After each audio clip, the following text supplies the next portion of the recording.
Good morning, everyone. We're getting started. So turns out that when I said 9 a.m. yesterday, people indeed understood 9:05 or something.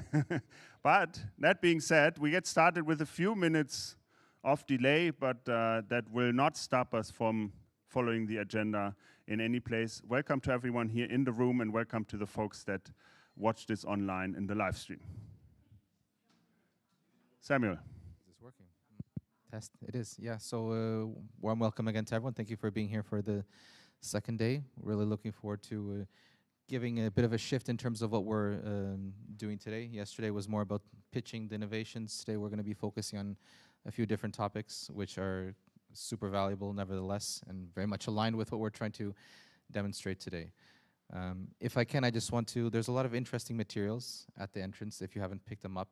There's a recipe book. There's the success stories of our innovators. Okay, so it's a really good material that you can take home, which doesn't go into the garbage after, which sometimes is the case. So make yourselves comfortable and take a copy home. Perfect. And there's also something to bring to your loved ones because there's a recipe book. So if you want to cook up something different starting tomorrow, then pick up the recipe book that FOODITY has done. There's including a recipe from myself that I cooked once, but yeah, well, we had to include it. It's quite nice. Now, before we get started, there's a small warm-up I wanted to do with all of you. So, show of hands. Who here likes food? Who likes to eat? Show of hands. I would say that's 99% of the people. That's great. Okay, so it's important to you. Show of hands. Who here has eaten today? Not all, I'm worried about, yeah, okay, yeah, I'm okay. That's great. Who here has used their mobile phone or another digital device today? That is more than have eaten. Okay, yeah, okay. Priorities. But what this shows, you know, there's two things that shows, or maybe three things. A, it's important to many of us. B, we do it on a regular basis, both the food and the digital. And three, and this is the fascinating piece, we are working on things here today in the conference that are important to all of us, where everybody's a stakeholder. And there's few industries that can claim this, right? But food is by far the biggest industry in the EU. Digital is what we set our hope on, and we're bringing it all together in the conference today. So this is important to you. Listen up. We'll have some interesting insights to tell, building on what we learned yesterday. And that's the plan for today, is that we widen the field just a little bit more, reflect on it. I've been telling that we will not only talk about the projects, we have a lot of super interesting people that we invited that followed our invitation that will speak about their position that are not anyhow involved in the projects, and that was important to us. So this is not a presentation of our project. We've done that time and again. This is really working on recipes for trust, food, data, and our choices.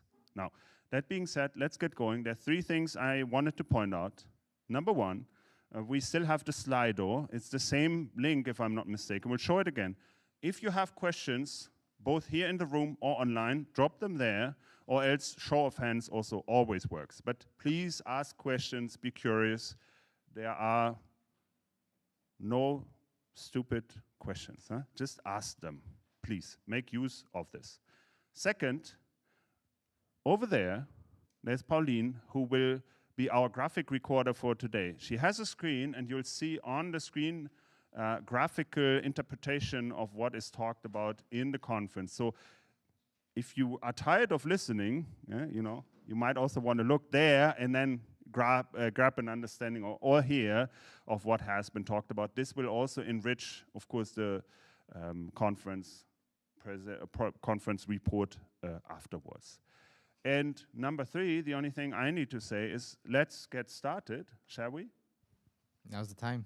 Okay, perfect. So we'll start with our policy officer, Wim Hentjens, who will kind of set the scene of why the two projects have been doing this, but also what the EU, what Europe thinks should happen in the food system, what should happen in the food system combined with data, and maybe also a little bit where the road is heading us from here. So Wim, thanks for carving some time out of your busy schedule. They're just releasing a new policy, so you need to go back to the drawing board afterwards. But thanks for being here. The floor is yours, Wim, please.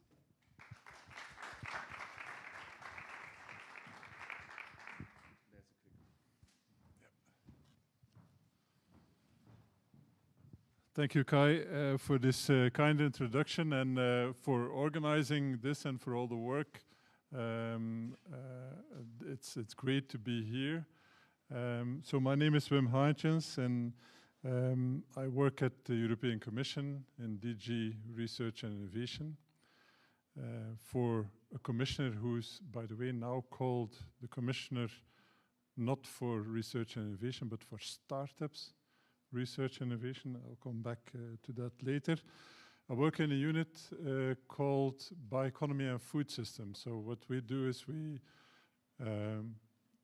write policies for food systems and for bioeconomy, and we program research in that area.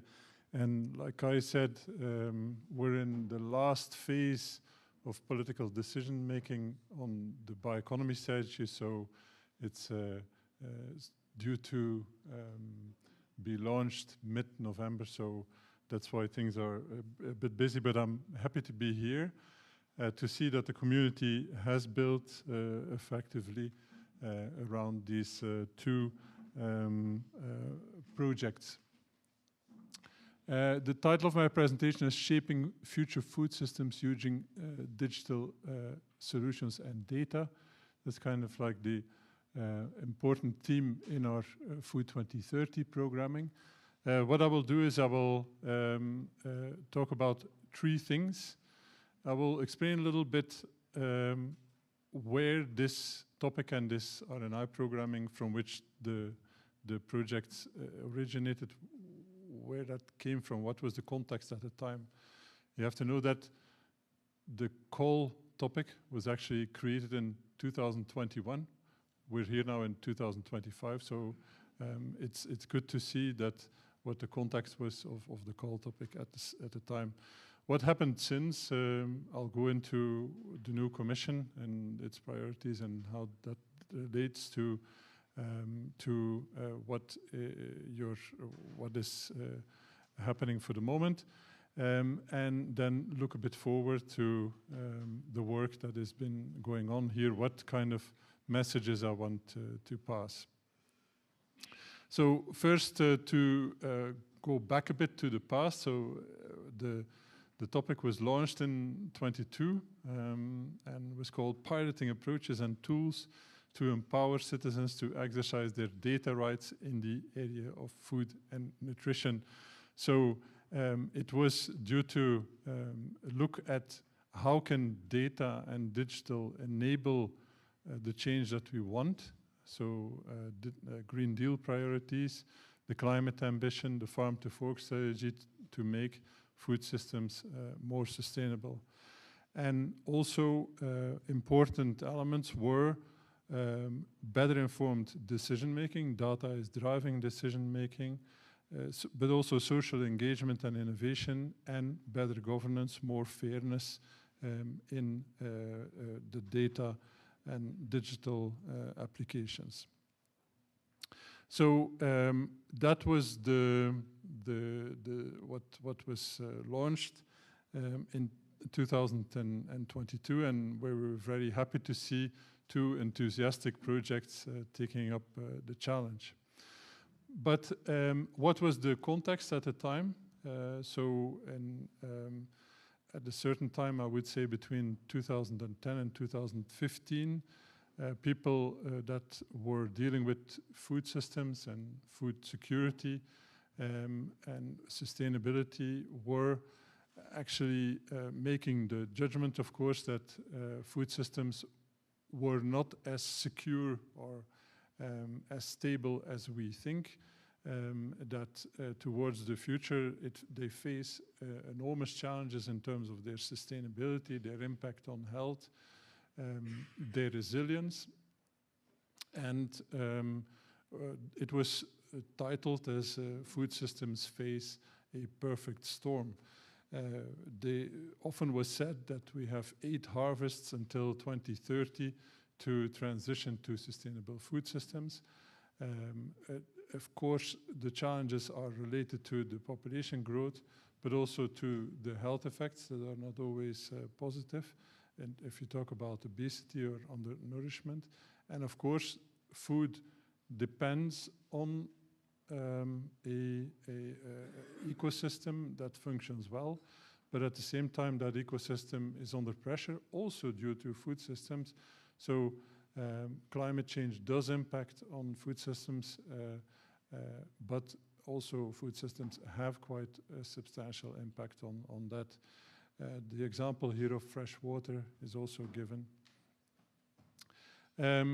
Also, when we consume food and we pay for food, not always all the negative externalities are taken into account. And I think it was the UN Food Conference that did research prior to the conference and that said actually food should be 3 times more expensive to take into account all the negative externalities. So that was very much the context. And in 2016, in addition to programming individual topics, we said it's important that there is direction given to the programming of research and innovation, and the concept of Food 2030 was born, which is kind of an overarching framework that guides us in our programming of research, and saying we should really address the sustainability of food systems, the nutrition effects, the climate effects, circularity effects,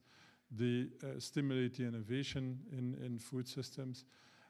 So that was very much the message of the Food 2030 framework.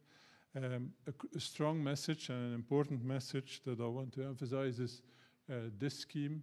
We need to go across the silos and look at a lot of the issues in a systemic way across the different parts of the food system. So a systemic approach, looking across the entire food chain, but looking also, if you do something for food waste, what is the impact on climate and so on, looking at co-benefits and connectedness.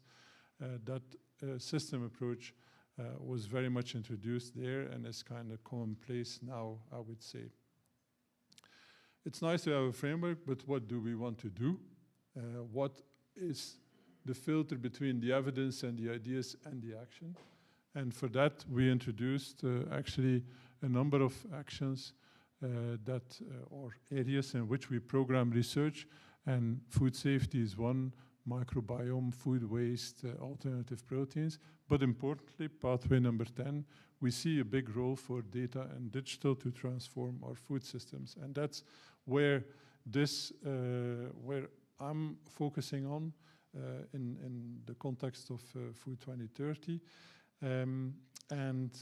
So we know the transformative potential of data and digital. We want to have the benefits, commercial benefits, economic benefits of upscaling data and digital solutions. But we also want to make sure that this is done in a fair, inclusive, and just way.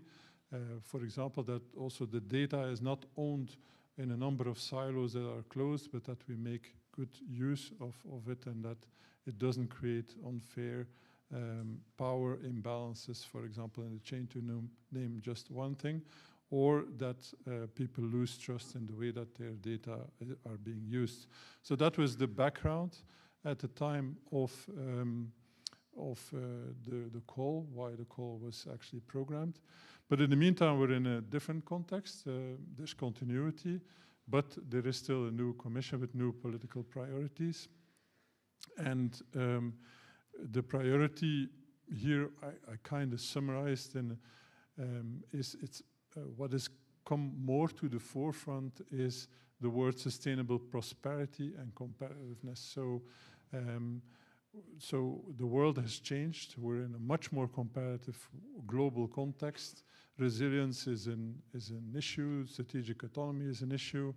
industry complain about comparative loss and so on. So strengthen the sustainable prosperity and competitiveness, the resilience and the strategic autonomy of the EU is important, but we stay on course with the Green Deal.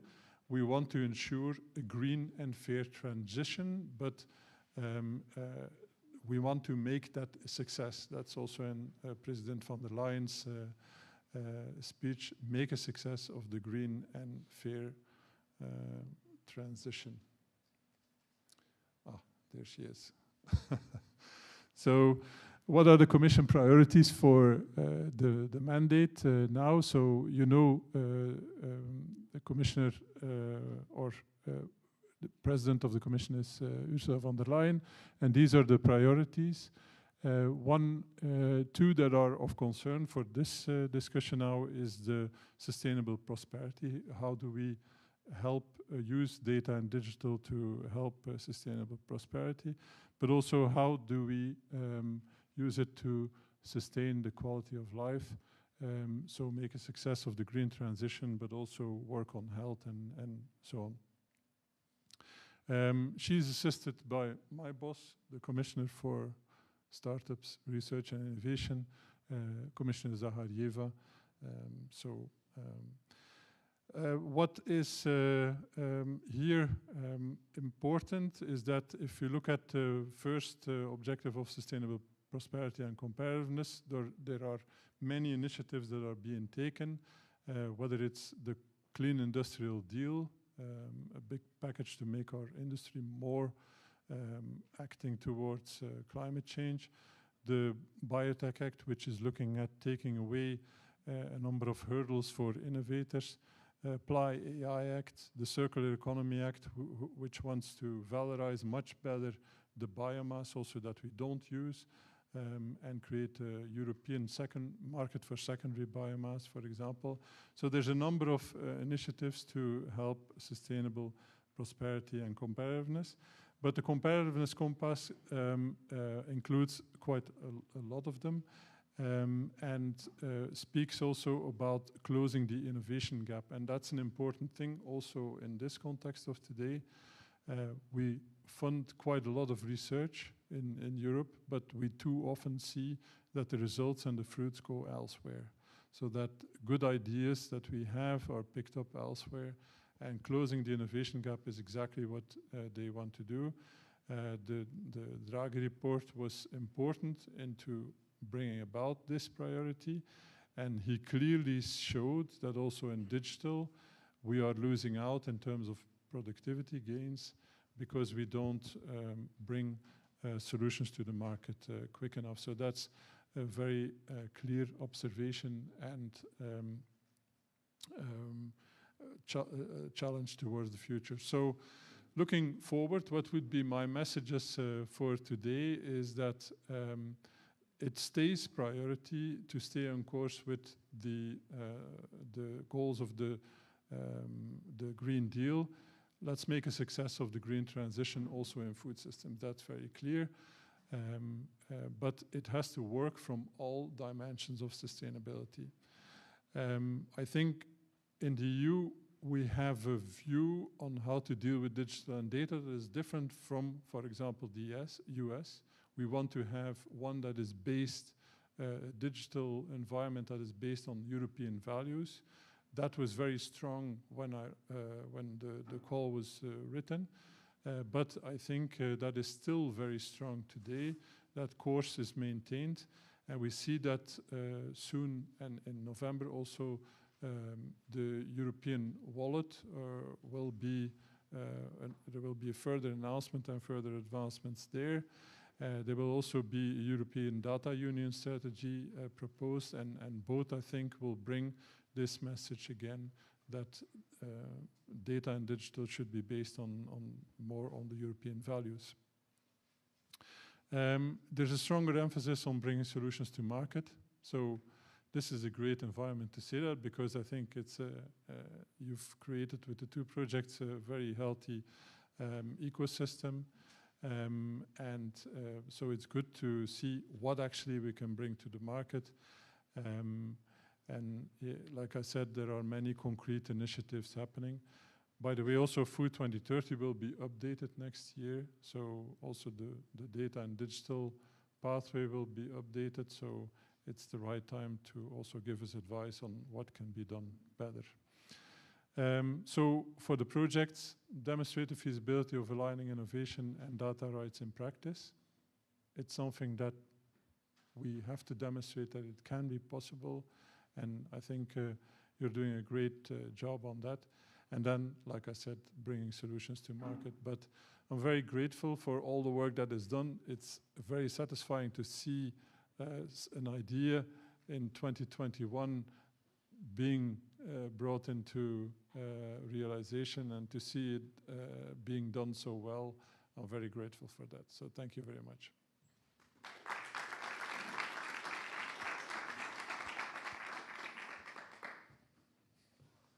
Thanks, Wim. I'll join you on stage because we have a few minutes time, and Samuel will do too. Few minutes time for questions. So the question is to you, do you have any questions? Do we have some online or else here in the room? First of all, a big thank you. And since you asked, you gave a task to us, DRG4FOOD and FOODITY, I want to pick up on this. So I think we've seen, I told you earlier about this, we've seen that the pilots have implemented exactly this, to show how data and food go very well together, how they can work. And I've also, that's my personal reflection, found it very interesting to see how the Commission is now going more towards competitiveness also. How solutions are not just there, but have to function in the market. And that's something that surely we've seen in the projects and with the pilots, that it is a struggle. It's not easy, but it's doable. And a bit more support on this from the EU Commission would certainly be beneficial also to the entrepreneurs here that we have here in the room. Yeah. Question, Pierre, over there from Open Food Facts. The Commission is putting forward the digital product passport for product data of products entering the EU. I was wondering if such an initiative could be possible for food, so that basically producers could be legally obligated to share data with consumers as open data, so that everyone benefits. Very good question. Thank you for that question. I think currently that's not the case, that the digital product passport would be applied as part of the eco-design for food. There are obviously reasons for that, but I think that in the long run we'll go in that direction. That's my personal opinion. So what that means for the eco-design regulation and its application for food, that might take some time. But I think there are colleagues in this community that are working on concrete cases of applying the digital product passport basically in food. So let's say there is a market demand for this kind of approach. Maybe the other initiatives will support that further. So to any innovator working in that area, I would say it's a very future-proof area, in my opinion. But I hope with you that that might be changed towards the future. We have another here. Yes, Hans. Yes, hello. My name is Hans Hauf.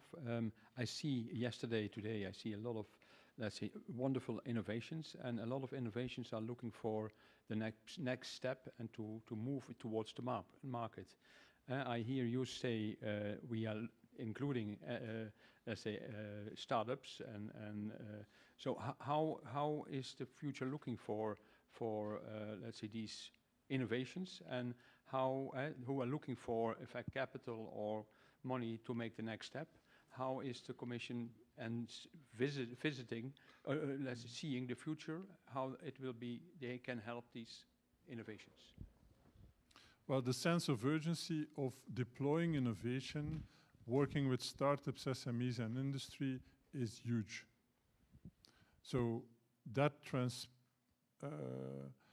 translates itself For example, when we talk about the new multi-annual budget, the European Innovation Council's budget is proposed to be doubled, or I don't know if it's doubled or what the multiplication is, but it's increased to 38 billion. So I think that type of funding where solutions are almost there, but they need grants combined with equity funding to take that last step. That kind of funding is being expanded, and we're talking to the EIB, and so there's lots of work there ongoing to take that last step, not only in terms of finance, but also in strengthening the innovation ecosystems to do that. And so, yes, you will see it across the board that a lot is happening.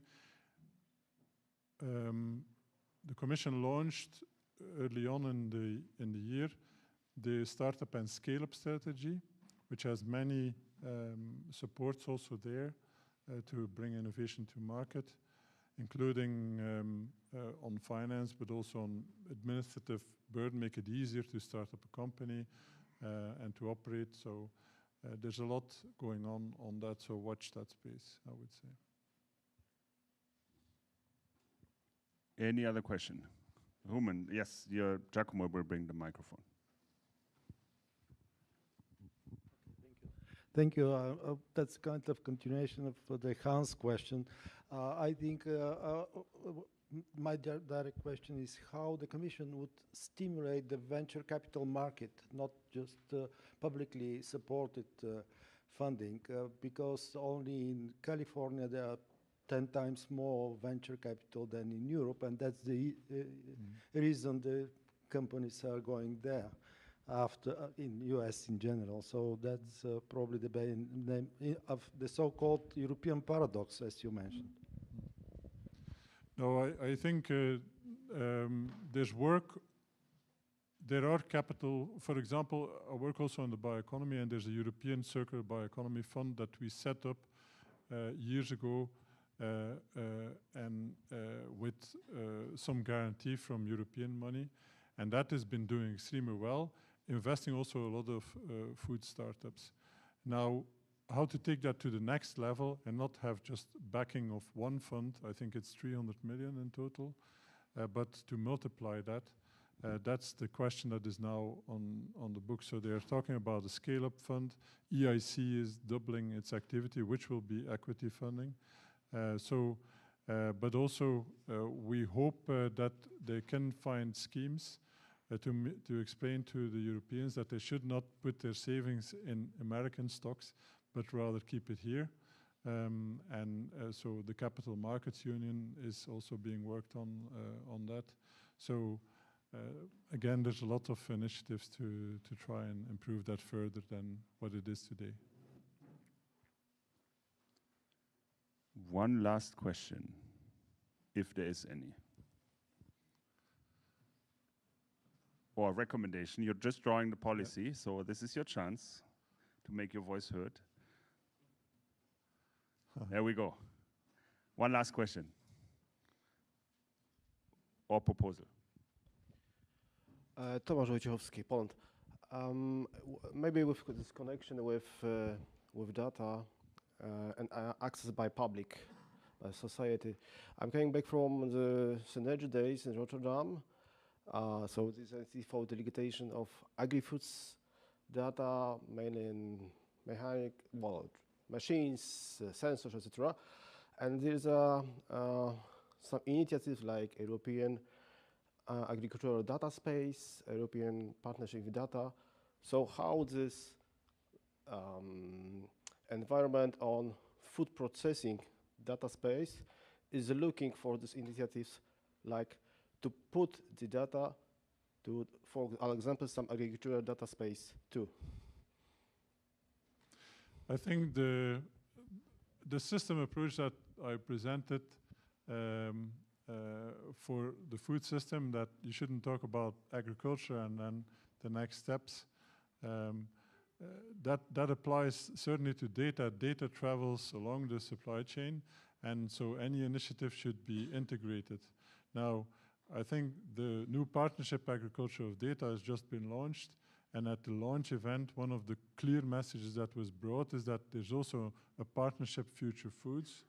The two should work together. I think there's a clear demand from consumers, which undoubtedly you know, for information about the sustainability of their food, the health of their food. That data can not only always be found, a lot of it is in the hands of primary producers. So how to get that system improved, I think, is a key challenge towards the future, to look at it in a more systemic way. In practice, I think it will mean that a lot of those initiatives have to work together and co-program maybe certain research. Thanks, Wim. This was the opening by Wim on the policy. Thanks for asking all your questions. Round of applause for Wim. Thanks for coming. Thanks for... Thank you. Thanks for not only telling us where we came from. It was a good reminder. I really read also the call once more. It's like, yeah, we're doing good, you know, as a coordinator, checking back if we really delivered. I do think so, but time will tell. That being said, it's also nice that you painted a bit the way into the future, and you see how engaged folks are and how much hope and expectations there are for your policy. So good luck with your work. Thanks a lot. Thank you.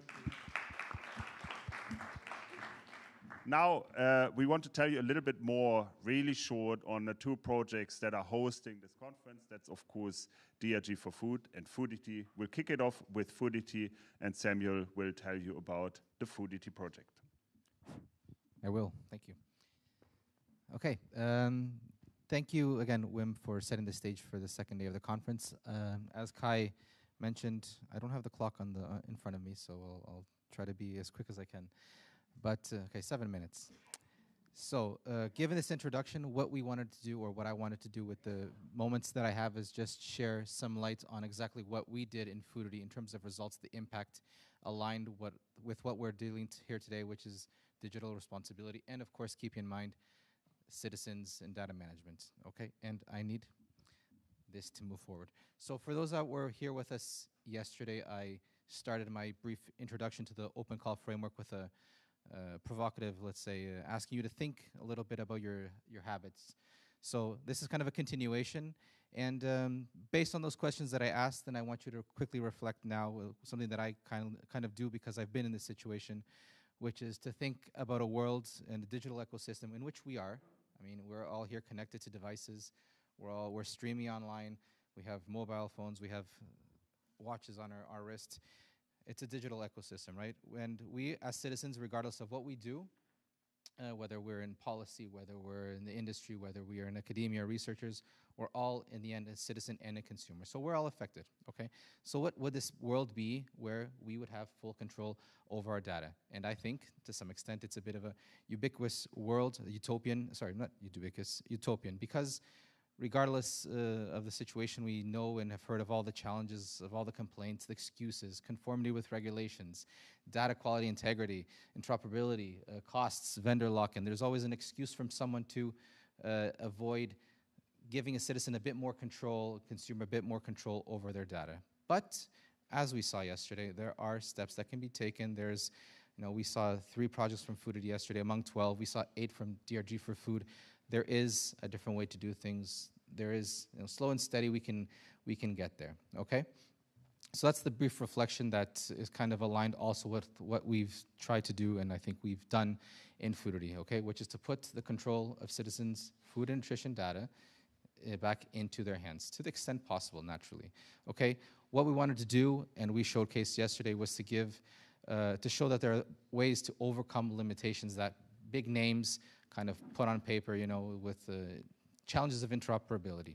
I think we've been able to do that successfully. To put the control, or to empower people to raise awareness, to have more control over their own data. I can share an example of myself. A couple of years ago, I had to replace my watch. I decided to change to a different ecosystem, but because of all these issues, I lost 5 years of my data. I couldn't, by any means, I couldn't export it to CSV and Excel, whatever. I lost the data because it was so locked in, so I kind of had to start from the beginning. And this is, give or take the example, the problem is exactly that. And that's at a personal, an individual scale.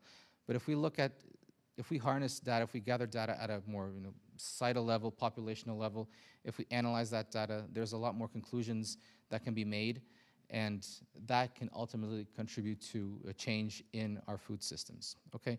So in one way or another, we have contributed to that. How, you may ask? Key outputs from the project, if I may. Yesterday, some of our pilots talked about DataU. Our colleague Hans from Jibe, he mentioned that there's a poster outside. It's a GDPR-compliant data management system or service software that solutions can use to enable this opportunity to put the citizen in control of their data, okay?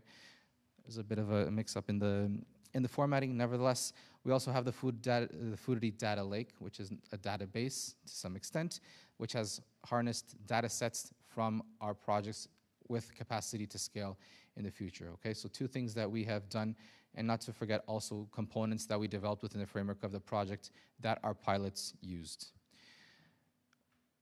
Equally important is engaging with the citizen. Not only developing technology is great, but if we don't talk with citizens, if we don't share the word, the importance of managing your own data, then all that effort is kind of lost because the message isn't sent. So together with our colleagues, sorry, but that was one too many jumps. Together with our colleagues from ZSI, we had some very interesting creative approaches, citizen engagement mechanisms, photo voice workshops, citizen dialogues, where we got directly engaged with citizens, told them about the value of being more conscious about your data, what you're doing with it, when you're signing up for service, when you're just randomly clicking I accept and not looking at the potential consequences. That's something that we try to do. So raise awareness and empower them to think a bit better beyond just a simple click, okay? So directly we engaged more than 200 citizens in these activities that we organized in 3 hubs, Austria, Portugal, and Bulgaria, okay? Some images of these activities that we did. Yesterday, we talked already about the 12 projects, so I'm not gonna go into detail, but these are use cases of how this transformation can, in fact, happen, okay? 12 projects, 2 million euros in funding, which I believe were really well spent. And last but not least, something that we did just a couple of months ago, Kai mentioned briefly about a cluster, if I'm not mistaken. If not, I'll repeat. Together with FOODITY DRG4FOOD, we got together with SOS Food, Food Data Quest, 2 other projects that we believe will continue this legacy. We came together, organized a workshop online, discussed the pains, the gains of data sharing, of the food and nutrition, and came up with some recommendations, some key actions, which are in this report, which will slowly be promoted in the final few months of our projects, but I'm sure our friends from the Data for Food cluster will continue to promote moving forward. Okay, and last but not least, just to highlight and reemphasize the value of the FOODITY team, which was all involved in this process, super multidisciplinary, which is critical for the reasons that I mentioned yesterday, technology, citizen-focused, consultancy, of course, really it matters as well. So this interdisciplinarity is a key factor to achieve success, which I think we did, if I'm allowed to not be modest for once in a while. Okay, so that's all I wanted to say. Thank you very much and enjoy the rest of the event.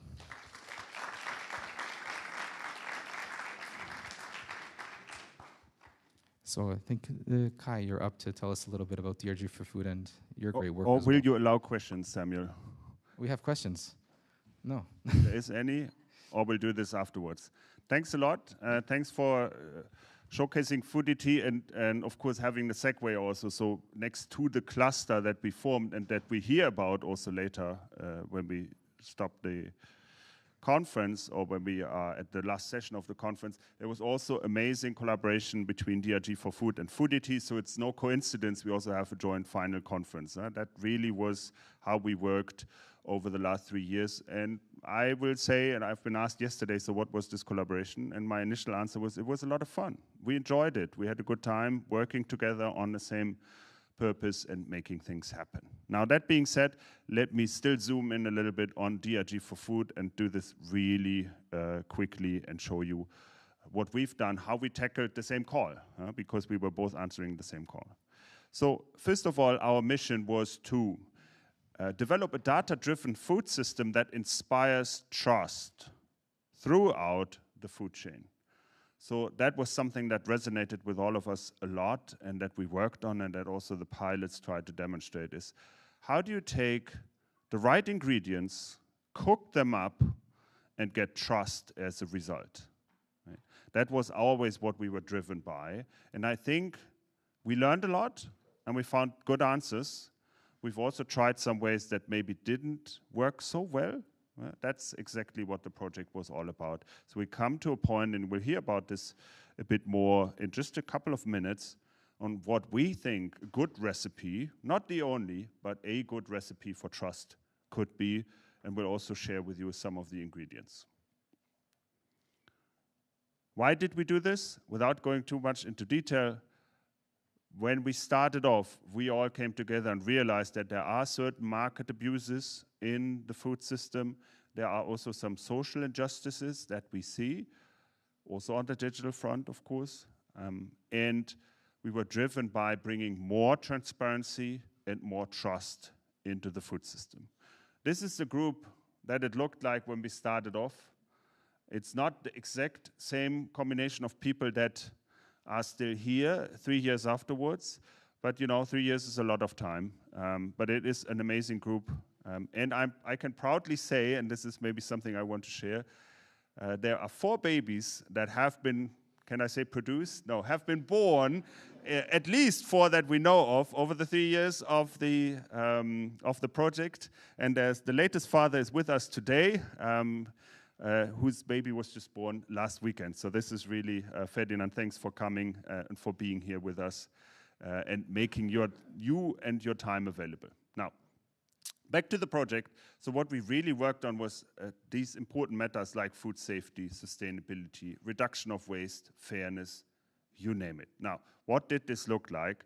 First of all, I want to say a big thank you to the partners who made this happen. Like FOODITY, we also felt we are a very diverse team of partners that we brought together and that worked together well on these matters. And we had also a wide variety of perspectives from the food area, so some food experts, some that are more experts in the digital sphere, some that know very well how to handle data and ethics, and then of course also the social dimension of things. And then I think that is super important, also specialists in communication, because we need to make our voices heard and talk about it. So one call out I want to make, and I think I'm allowed to, is to UFIC, who organized all of this conference, and I think did a fabulous job so far, and I'm sure will also do a fabulous job until the end of this conference. Now, quickly, what are the digital responsibility goals? I let the explanation to be done by Ferdinand, who is here to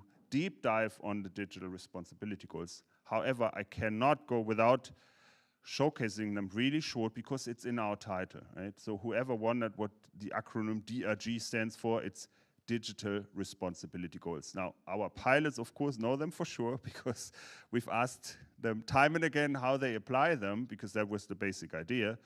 I think what really differentiates our project from many others is that we said we start with a framework in mind and apply this from beginning to end. And we've tried to do this already in a selection of the projects when we guided the projects and also derived from the DRG. So what does that mean? How do we bring this into practice? So here they are. Again, we'll go into details, but it's the 7 goals, or as we would say, it's the sustainable development goals, but for the digital sphere.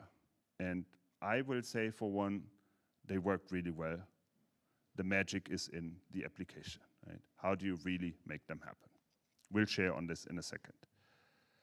Of course, there are the projects. I mean, you're all here. You saw them yesterday. We'll not go too much into depth, but 8 projects that really did an amazing job in applying some of the thoughts, some of their ideas, and made them happen.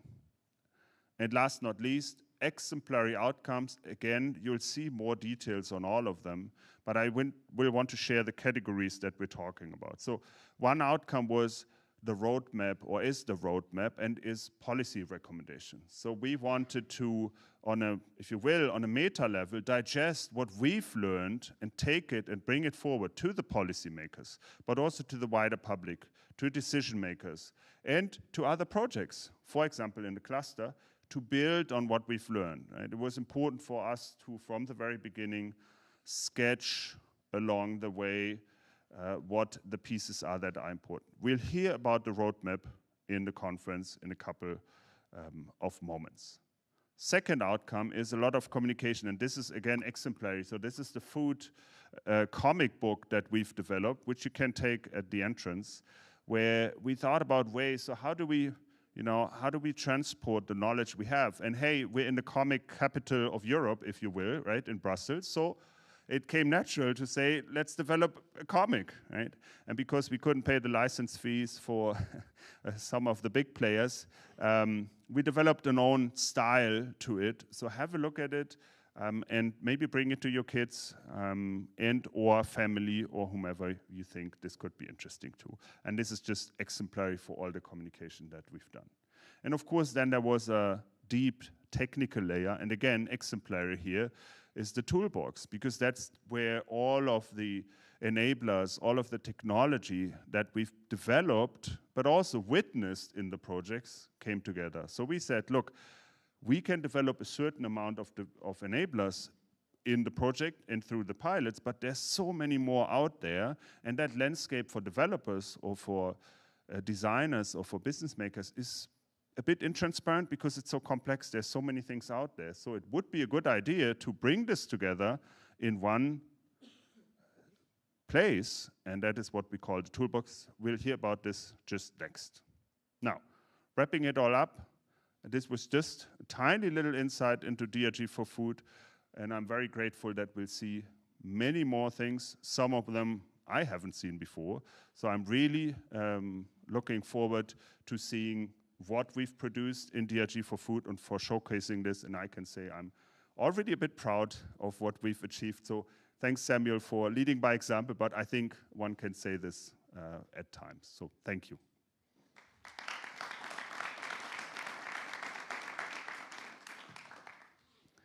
Look at that picture. So this is, that's the world of DRG4Food and FOODITY. Now, without further ado, I'd say, because we started a bit late, but I think we're okay, well on time. Giacomo is giving me a nod. Still, we want to stick to the agenda. So it's my pleasure to now welcome Ferdinand on stage. Ferdinand from Identity Valley, who is based out of Brussels. Identity Valley, though, being based out of Germany, and the inventor, if I may say, of the digital responsibility goals. And Ferdinand will introduce to us what these digital responsibility goals look like in practice, and also, most importantly, why they are so important. Thanks, Kai.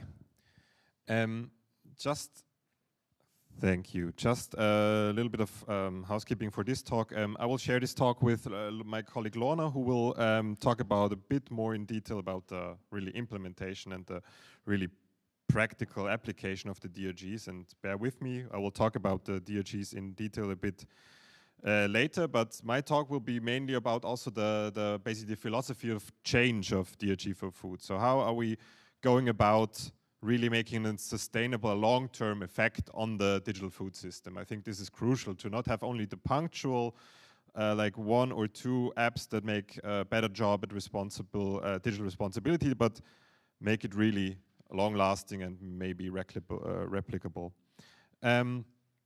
The talk, it's called The Agony of Choice. So let me start with this analogy. We have this, and everybody knows this, in food. There are usually two choices. One that is a bit more unhealthy, but very convenient, like fast food. It's even called convenience food. And on the other side, we have the healthy choice, which takes more effort, is not as available, but is generally more healthy and can be as tasty, of course. But there's a gradual change that you can see in society that there are more options, but still convenience food is yeah, a favorite of many. And we have the same dilemma also in the tech ecosystem, and mainly also to illustrate this in the food system. I just as an example, I have two apps here. The one is from Carrefour, a big grocery chain, who has this recipe app that is gamified, and you can earn points to buy more stuff. And of course, it gathers a lot of data about you to make it even easier to basically advertise to you. So basically, you are also the product in this kind of relationship. And on the other side, you have the more responsible choice, or the more more responsible choice of this is the Paprika app. Maybe some of you know this. Is open source. You can sync it throughout your devices. It doesn't. It's all on device. Basically, doesn't exchange data with a service. So we have this basically choice also to make, not only in food but also in food tech. And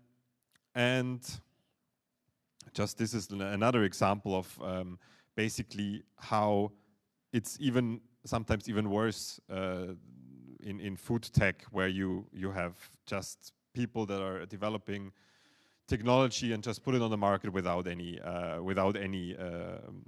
checks on it. And if you dive a bit deeper, you can find those examples everywhere, basically, especially in concerning data rights. I've just assembled some headlines where basically this went wrong.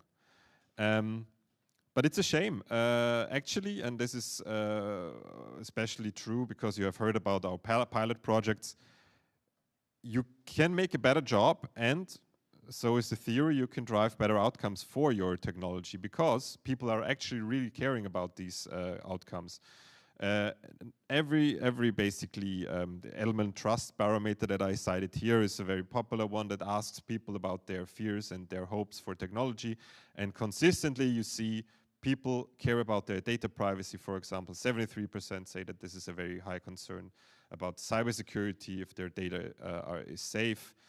And now with the AI going into every device and every application, you see there is, especially in the developed world and in the EU and also in the US, you have a great distrust in AI because, as I've showed you with the example with the Can I Eat Stones, there is not a lot of thought put into making these AI apps responsible, which is a shame because, of course, it would be better if people trust it, then it would, this would drive adoption and basically be a win-win for everybody. So this is where we're coming from. How did we get there? Yeah, this is our theory was that there is not a lot of orientation for politics, but also for the developers of technology. And this leads to lack of information on the side of the user. So if you're basically in the App Store, you have no idea, or at least it takes a lot of effort for you to get somewhere, basically to have an idea about where your data goes, if the AI was properly checked and is robust. So what is our answer? We want to provide guidance and reduce complexity. And we looked at the basically analogies from the sustainability sector. And I think many of you have heard about the Sustainable Development Goals. This is basically putting the grand challenge of making this planet more sustainable into 17 more or less easy to understand goals. And in that way, everybody can pick their own goals, can basically, as the industry, can pick the goals that they want to adhere to, that they want to basically set their goals to. So they have something to really come together and pull on the same string. But what we have found is that this is basically missing for the digital transformation.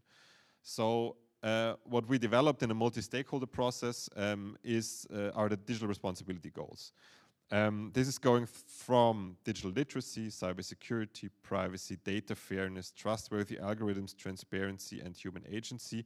Those are the 7. Those are the headlines.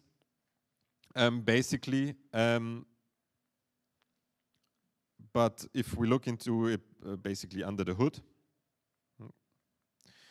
we have basically for all of those goals, you have some guiding principles that you are really, that you as an industry player, as a developer can take, look at and see, okay, if I want to adhere to data fairness, I should do this or that.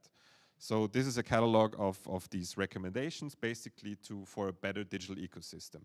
So what we were trying to do with DRG4Food is basically really translate those guiding principles into technology development. So this is why basically we, oops, too far.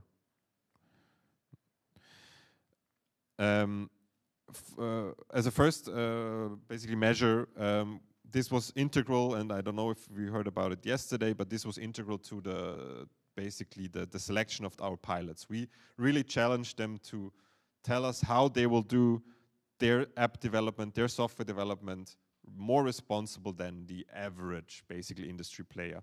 So they had really to really adhere to all of these basically goals.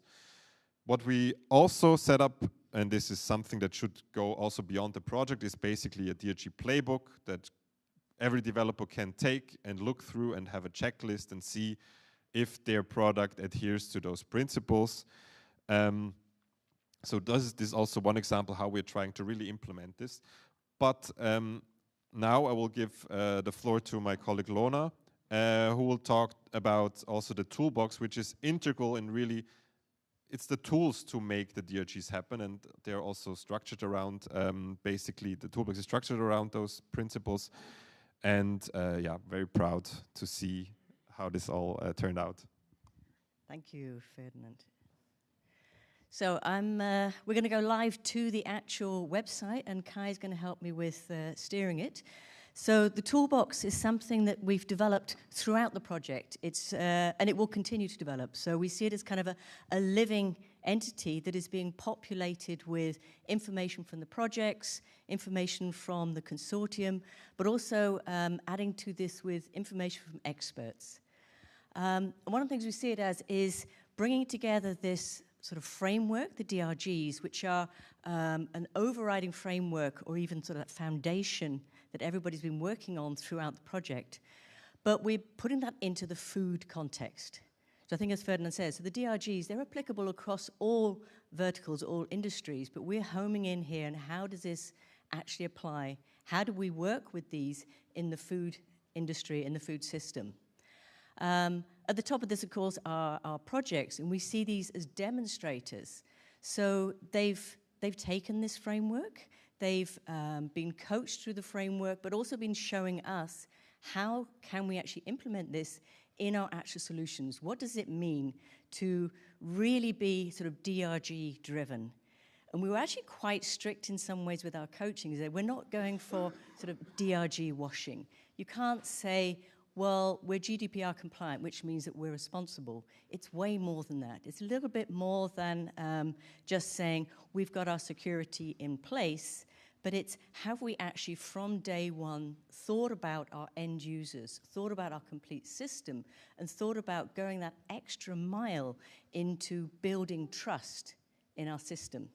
So if we go into maybe one of the projects, so Cacao Tech, we saw the presentation yesterday, so you can see in the toolbox, probably good to say the audience here is really aiming at the more technology-driven audience, particularly people who are building solutions.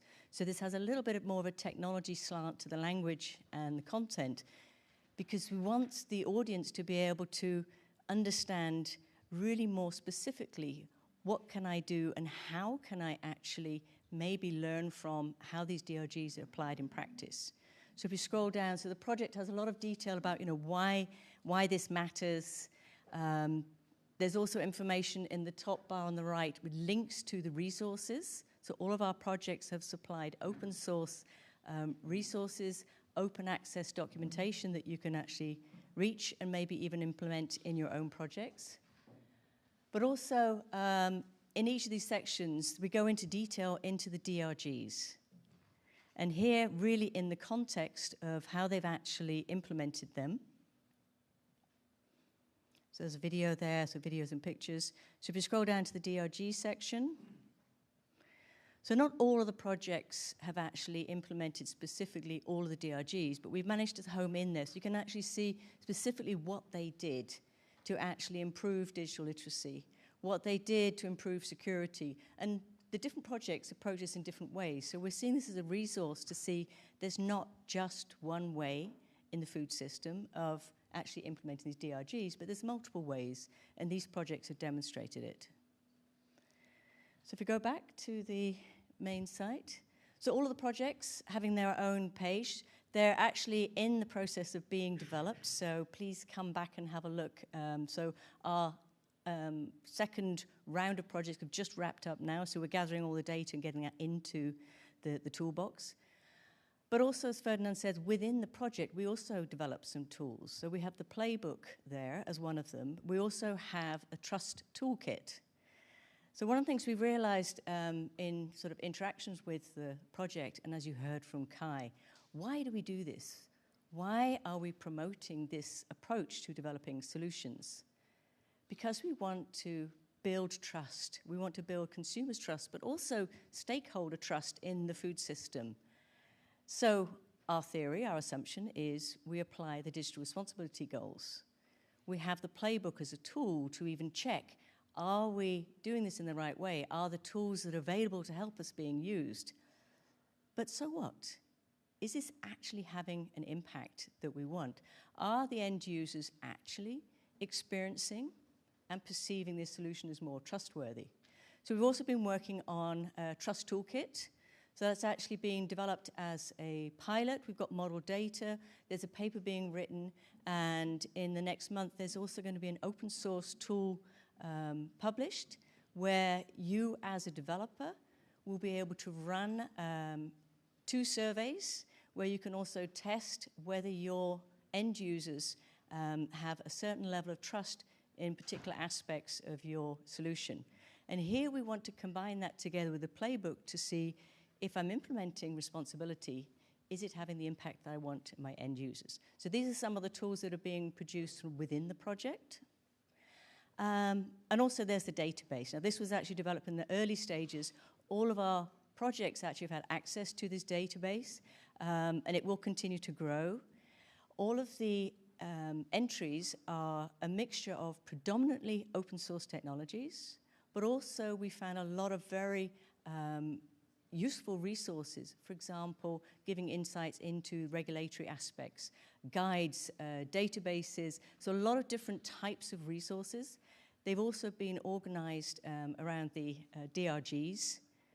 So there, and also if you scroll to the right as well, we've got a few tools in place to make sure this database stays relevant and up to date. So because it's predominantly open source, we've also got an open source health automation, so we can keep checking that and making sure that everything that's in there is as reliable and as trustworthy as possible. But of course, there's no guarantees. We're also not going to be ourselves doing code tests on all of the software in there. So we're also introducing some other tools, the final part of the toolbox, which are what we call sort of developer guides. And these are also in the process of being developed together with experts. So if you want to use some of the open source software that we're presenting in the database, what should you do as a developer to make sure that it's safe? You don't just randomly download anybody's software and put it into your tool. So we're also looking at guides for developers on approaches to using, but also publishing open source software. Also, for example, this guide on identity and security. We took a deep dive into some of the major security breaches in the food system, small but also large companies, and then had a look and see, well, what did they do wrong? Was it intentional, unintentional? And then from this guide, actually just gone through the whole software development lifecycle in what could you do to avoid this happening in your solution. So that's some of the examples of the additional information in the toolbox, hoping to give really pragmatic guides, information, examples, and demonstrations of the DRGs in practice in the food system. And that's the toolbox.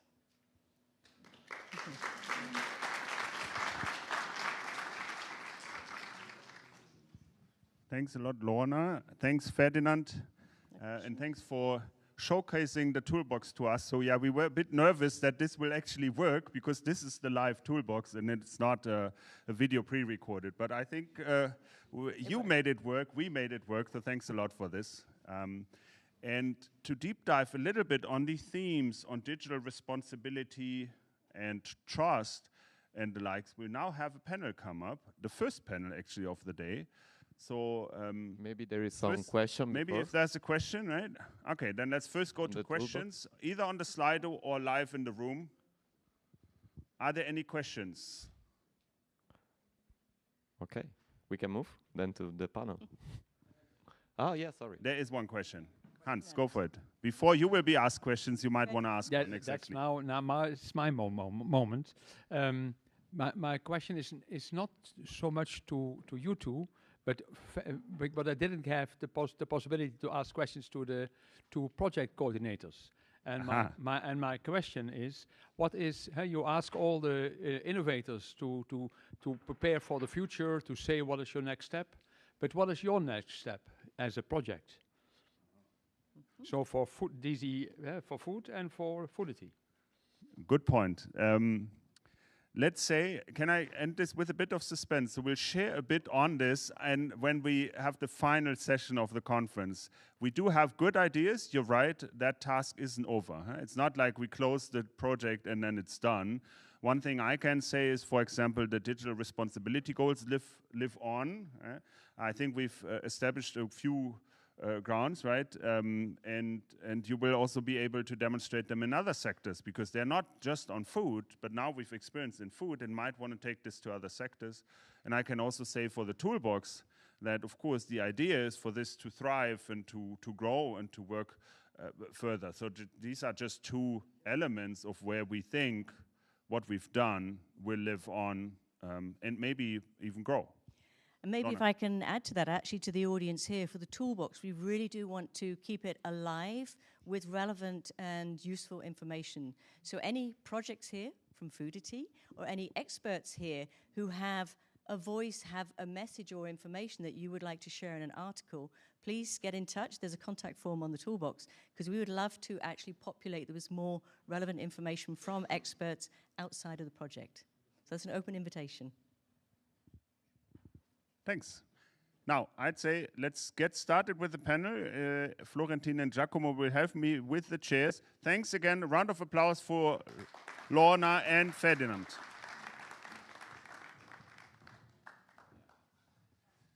So, while we get started up here, I will already call on stage the panelists. So we'll have a panel that centers around digital responsibility because we believe that might be that one secret ingredient that makes just any meal better, right? And that's the way to impress.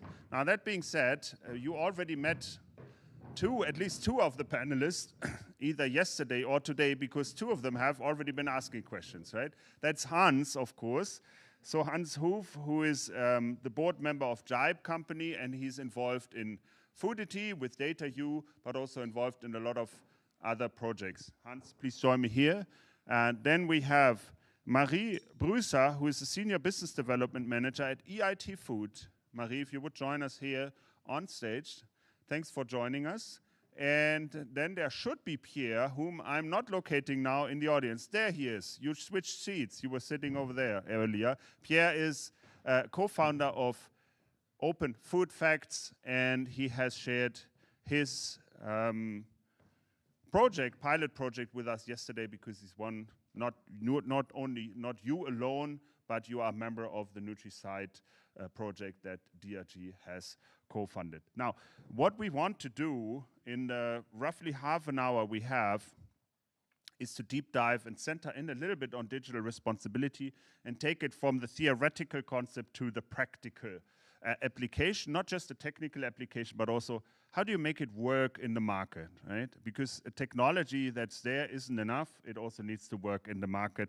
So that's where we want to go. So I will start with the same question for all three of you, and that is, well, we did talk a little bit about digital responsibility, but maybe try to say in one sentence, what would this mean to you? What does it mean to you? If you think about digital responsibility personally, what does it mean to you in the context of food? Try to limit and be brief as possible. I'll start with Hans on the far right, if that's okay. Okay, thank you for the question. Thank you for inviting me here. Well, I have some experiences privately, medical problems, and what I notice is that all of a sudden my private situation becomes very, let's say, has to become very open in order to get good advice on what to eat, what not to eat, what to do, what not to do. And as such, I became more and more, let's say, aware that you are sharing everything with, let's say, a lot of people you don't know, and they decide based on your information what to do. Mm-hmm. And I cannot control it. I cannot say myself, I want to share this information, but I don't want to share that information. Mm-hmm. Especially in health, food health related, I see that, for instance, decisions to be insured or not to insured is based on the information you share. Mm-hmm. And that for me is let's say shocking, that we are not in control and that we let it happen to us. So there is that is also one of the drivers for working on let's say data, GDPR compliant data sharing, so that me as a citizen can be in control. Perfect. Thanks, Hans. Thanks for deep diving on this. Marie, what's your view on this? Hard to follow such a big personal connect with it. No, it's lovely to be here. For me, right, thinking about data responsibility, it feels like a very big phrase in the end. And for me, then I break it down into having good data. So that means data that has been measured correctly, accurately, and then the good use of that data as well. And ideally, data responsibility for me is that both of those are top-notch. And then I think it's about, right, what you enable afterwards. Then there's a whole landscape that uncovers, but asking for a short answer for me, it's good data and then good data use and combining those two. Thanks. So you're already painting a picture there. Let's see how you add your mark to it, Pierre. So what do you think about digital responsibility? It does work. It does work. As a user, I'm just going to talk as a user. Digital responsibility is as a person who builds software, who builds experience for citizens, for users. I guess it would be, don't do to others what you wouldn't want for you as a user. So don't use dark patterns, empower users, and make your software count and matter within society, because users will love it. It will be better for society, for users, and doing the right thing might be a bit more costly, but it's sustainable in the long term to do software the right way. Good point. So you're already hinting at there might be a bit of a short-term trade-off for long-term gain. So I will go there later, but I want to explore a little bit further your not just personal roles, but also your professional roles in this data responsibility or digital responsibility sphere. So Hans, maybe first to you, I know that you're not only active in the food space, but you've also done things around e-mobility and elder care. So maybe if we want to widen the field just a little bit, what are insights there? How did you build transparency and fairness as some examples of the digital responsibility goals in designing solutions, and maybe guide us to how this translates also into the food system? Thank you again for the question. Well, what I see in many fields is we as European citizens, we average use around 40 apps. 40, 50 apps. And each of these apps are designed by people, developers like we all are. And each of these developers, each of these companies behind it, organizations, they think that they are the center of the world. And so me as an individual, I have to deal with several centers of the world, 40, who all have their own, let's say, user experience.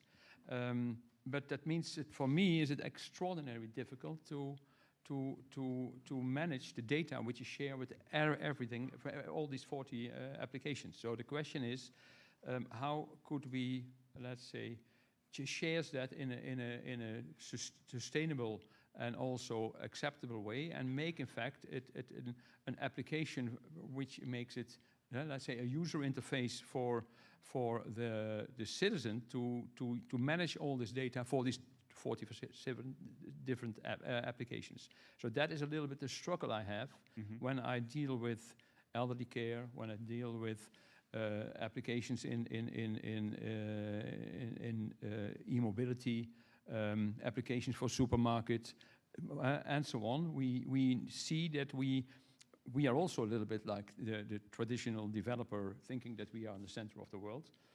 But that makes it also difficult to have a, let's say, a citizen-centered solution for all.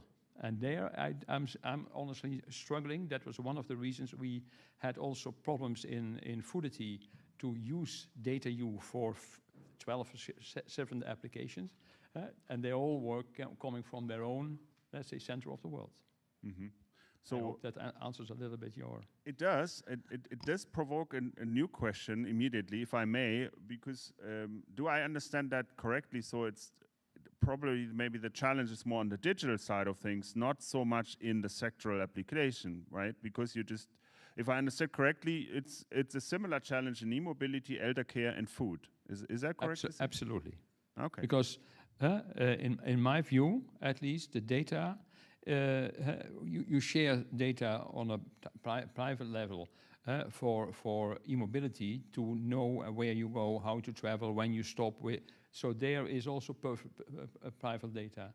When I go to let's say to healthcare, it's very clear personal data. So there's in all the fields there is a certain amount of personal data you share in a similar way. Okay, thanks, Hans. Pierre, is there something you immediately want to say on this? On this topic of we have a GDPR in Europe, and that's really cool, and we can get Excel file, CSV of our data, and then we have a beautiful file, and we don't know what to do with it. I guess the next step is data portability, where you can basically bring your data from one service to another, and the cost of switching is not too high. So for this, we need data portability standards and basically the app to work better together. So for instance, I'm just going to 5 seconds an example. We have this project called Open Price, where you can claim your data from the supermarkets. As a citizen, you can claim if you have a loyalty card, you can claim all the data from the supermarket. And then people receive data in a CSV file. And we've realized that like if you go to Deleuze, to Colruyt, to Carrefour, the data format is not the same. So as a citizen, as a project, as Open Food Fact, we have to basically unify every single data in every single member state. And the ideal would be to have like a common format. And that's the case for healthcare, for many things. The industry should agree on a standard for data portability. Interesting, and thanks for deep diving on that data portability. I just came to mind this Samuel's example of the smartwatch, right, where he said I lost 5 years of data, but of course in the food space, same thing. They know a lot about you, but you're not allowed to know that, right? Isn't that a bit strange? Now, the other element that you hinted on, and this is the segue for me for Marie for the next question, is there also seems to be a collaborative element in there, right? You just said developers think they're the center of the universe. There's a little bit of not invented here in there. And there's surely also a collaborative element in there that you cannot just solve with a standard or technology. So I want to go there a little bit, because in EIT Food, you're probably doing a lot of these things and trying to find ways how to better collaborate, because you're collaborating with a lot of startups or innovators and so forth. So how does digital responsibility work there? How do you ensure that technology contributes to a sustainable and equitable food system? What are the means? What is the secret sauce you use in EIT Food? It's a very big question, thank you. So maybe a little bit of background then on EIT Food to fill some of that was hinted at. So EIT Food, we're co-funded by the EU to drive innovation in the food system. So that's very much from farm to fork. And within that, we're an association, so you can become a member of EIT Food. We work with corporations, we work with retailers, we work with researchers, universities, also NGOs, and of course, heaps of innovators and startups. And so our activities range from working within schools to kind of reconnect also the youngest and the smallest to the food system. But then we support innovators in startup support programs.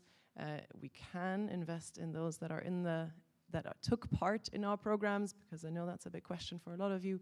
But equally, we co-finance innovation projects, so that's via grants as well. And so we always see how we can bring the ecosystem together, and then everything we do is with our partners, is in consortia, so already the collaborative piece is always a part of it. I was smiling when you mentioned now about the retailers and the data coming in different ways, because that's a tangible example there. Here on the farm, right, MRV, so monitoring, reporting, and verification, really a big topic right now. Why? Because corporations want to understand what happens on farm, because it's a way to reduce their scope 3 emissions, so that's part of the reporting they need to do. Farmers are then having to put more and more data and log that, and there's a whole big field there around how can farmers benefit from this.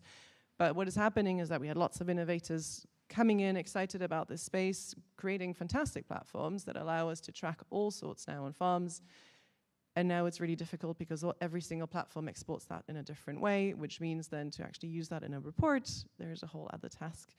So now we're at that point to consolidate that. And so for us, that means bringing all the stakeholders together that are already working on that, seeing what the best ways are to drive that forward. So that's a tangible example.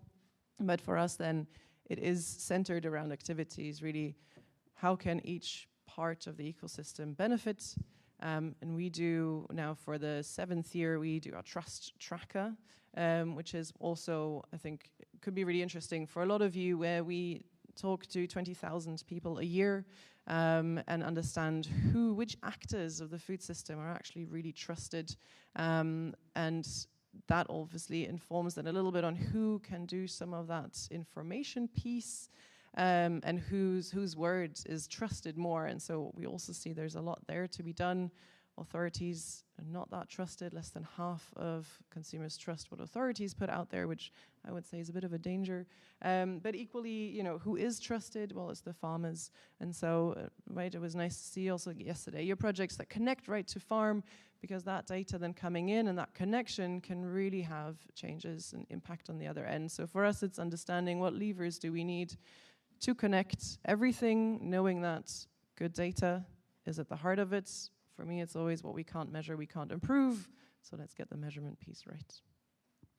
Thanks, Marie, and thanks for widening the field a little bit to the ecosystem and to the different parts. You also already hinted at trust. We'll get there in just a moment. And also, I saw a few people here listening up when you said we can also invest. So maybe for the pilot projects, Marie is definitely a person to talk to. Not just because of the money, of course, but also because of the knowledge there. So make sure you do this. One of the innovators is sitting right next to me. That's Pierre, who is with Open Food Facts. You've showcased all the things that you're doing yesterday. And the one thing that stuck with me also as someone who also runs a foundation that is in open source is, of course, you're a big advocate of open, they say everything, but especially, is that fair to say, open data, but also open source. So I want to go into this open source direction. DRG4Food also stands for open source, as you've seen in the toolbox. So I want to hear from you. You've been committed to open source for such a long time. So what's the relationship between open source and digital responsibility? Can you sketch this a little bit for us? So how much time do you need? No, so we are strong advocates of several things. Open data, so basically the fact that all knowledge should be free It's things that we eat every day, so it's really data of public interest for researchers, for citizens, for policymakers. So that's open data. And open source is kind of a way to do it. The thing is, Open Food Fact is a big project. It's also an important one. And it's supported by the Open Food Fact NGO, which is a French non-profit. And we have a budget to close every year. So we need funding over and over. And the thing is, what if this foundation disappeared? What if we didn't manage to close our budget, etc.? So we decided to create a non-profit, and we decided to make our code open source so that many developers could collaborate and contribute, that we were not limited to the permanent staff of Open Food Fact, but any developer on the internet could join in. That if the non-profit disappeared, somebody else could pick up the mantle in the future. So it's a way to develop software that's more sustainable.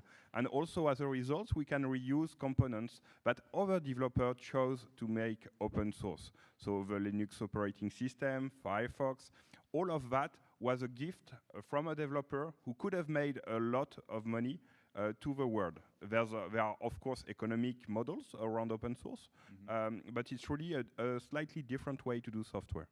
Okay, excellent. And how does that help you? Just one question in this direction. Does that also not only help you on the sustainability, but also on picking up the use of what you do? Do you also see it towards the users as an advantage? So yes, in terms of digital responsibility goals, we are more naturally aligned with the DRGs because everyone can audit our code, can see what we are doing, and so if we are doing nasty stuff, it will be people are able to see it, people are able to correct it, so it's really a strong incentive to be aligned with all the DRGs. That's the first thing. And in terms of adoption, yeah, it helps. So Open Food Fact, there's a mobile app, there's a website, 4 million visitors, but there's actually 700 startups, innovators building on top of Open Food Fact. So they include a piece of software called a SDK, a software development kit, in their own app. And for them, it's necessary that the thing is open source, so that they can use it freely without any legal risk or anything like that. So open source is also a key component to ensure scalability of systems. Because basically you can install it on as many servers as you want without having to make a contract with a company, to pay the company, etc. So it's really it really allows for greater impact. Okay, that's amazing, and for sure we have seen Open Food Facts pop up here and there, and you know that's so we can witness this in the market that actually works. Now, before we go to the next segment of questions I want to point out to you, you can also ask questions, right? So maybe think about questions. Ruben, I'll come to you in a second. Save your questions. We'll come to some questions, but I wanted to already point out you may want to ask questions. There's first a segment that I want to still explore, Ruben, and then we come to your question. And that is on trust. Because we've been talking digital responsibility, but in the end it's about trust. I heard the word a couple of times before, but now we need to center in on it, because digital responsibility might only be a means to an end, right? It might only be the way to gain trust. Now, Marie, you've already mentioned trust, so I want to ask you, and you have this ecosystem, you mentioned this trust survey that you talked about, so I want to ask, what role does this trust play, and what is the role of digital responsibility to build that trust and also to maintain it, not just build it, but maintain it? Can you share a few insights there, please? Yes, thank you. Yes, so I mentioned the trust tracker, where the core part of it is, of course, trust. Who is trusted in the food system, but also what are consumers, what are you and I thinking? And it gives you fantastic data from all over Europe. 20,000 people, and so you understand a little bit of what's happening and what the current ideas there are. We believe it's important. That's why we've been doing it for 7 years, because it can inform how you continue your businesses afterwards, and who does the communication, because I think part of trust is the communication part. Who does it, but also what do we communicate? We live in a world of, I would say, simplification when it comes to communication, right? And whether that's a label, we heard the Nutri-Score kind of discussed yesterday, right? Whether that's something on pack that gives you information, like we want to make the right choice, but we also need the information to do so, but equally we're not really willing to dig through the data. So that is the sphere that we're in, and we need to find a way to bring that trusted data forward and build a system where people can trust that the data is there, even if they're not going to dig into it themselves. And I think that's the challenge there. What we saw, at least what is going right, 63% of consumers said they're happy with kind of the way they're consuming, with the information they're getting. But equally, less than half said they know where to find trustworthy information on the food system. So there is much work to be done. So I'm really encouraged to be here today and to hear about everything you did already and what's to come. And 40% only considered the general food information to be reliable, right? So those who do look, they are unsure on it. So all of that kind of creates a space where there's much work to be done. And building trust takes a lot of time, but then destroying it can be done in a heartbeat. So that's why that last part of your question, I think, is so important. How do you keep that going? Yeah, and that's really just sticking to your principles and explaining that and having it accessible where it can be accessed, right? Doesn't mean that everybody will, but I think also yesterday really encouraged by a lot of, you can trace it all the way back, whether people will scan the QR code. I know for myself, I love the fact that it is there, that I can get that information. Doesn't mean I always tap into it. So I think it's a really big piece to think at the beginning of your journey as well. That's why we work with our entrepreneurs. Think of where you want to get to, think of what the data architecture needs to look like, but then also what you communicate and who with to keep that trust and to make sure you have a good foundation. Thanks. And some important elements in that. It's not, it's easier said than done. I think that's one thing that I took away. Then it's a long-term effort, right? It doesn't happen overnight. And also you need to keep on going. It never ends, right? If I understand correctly.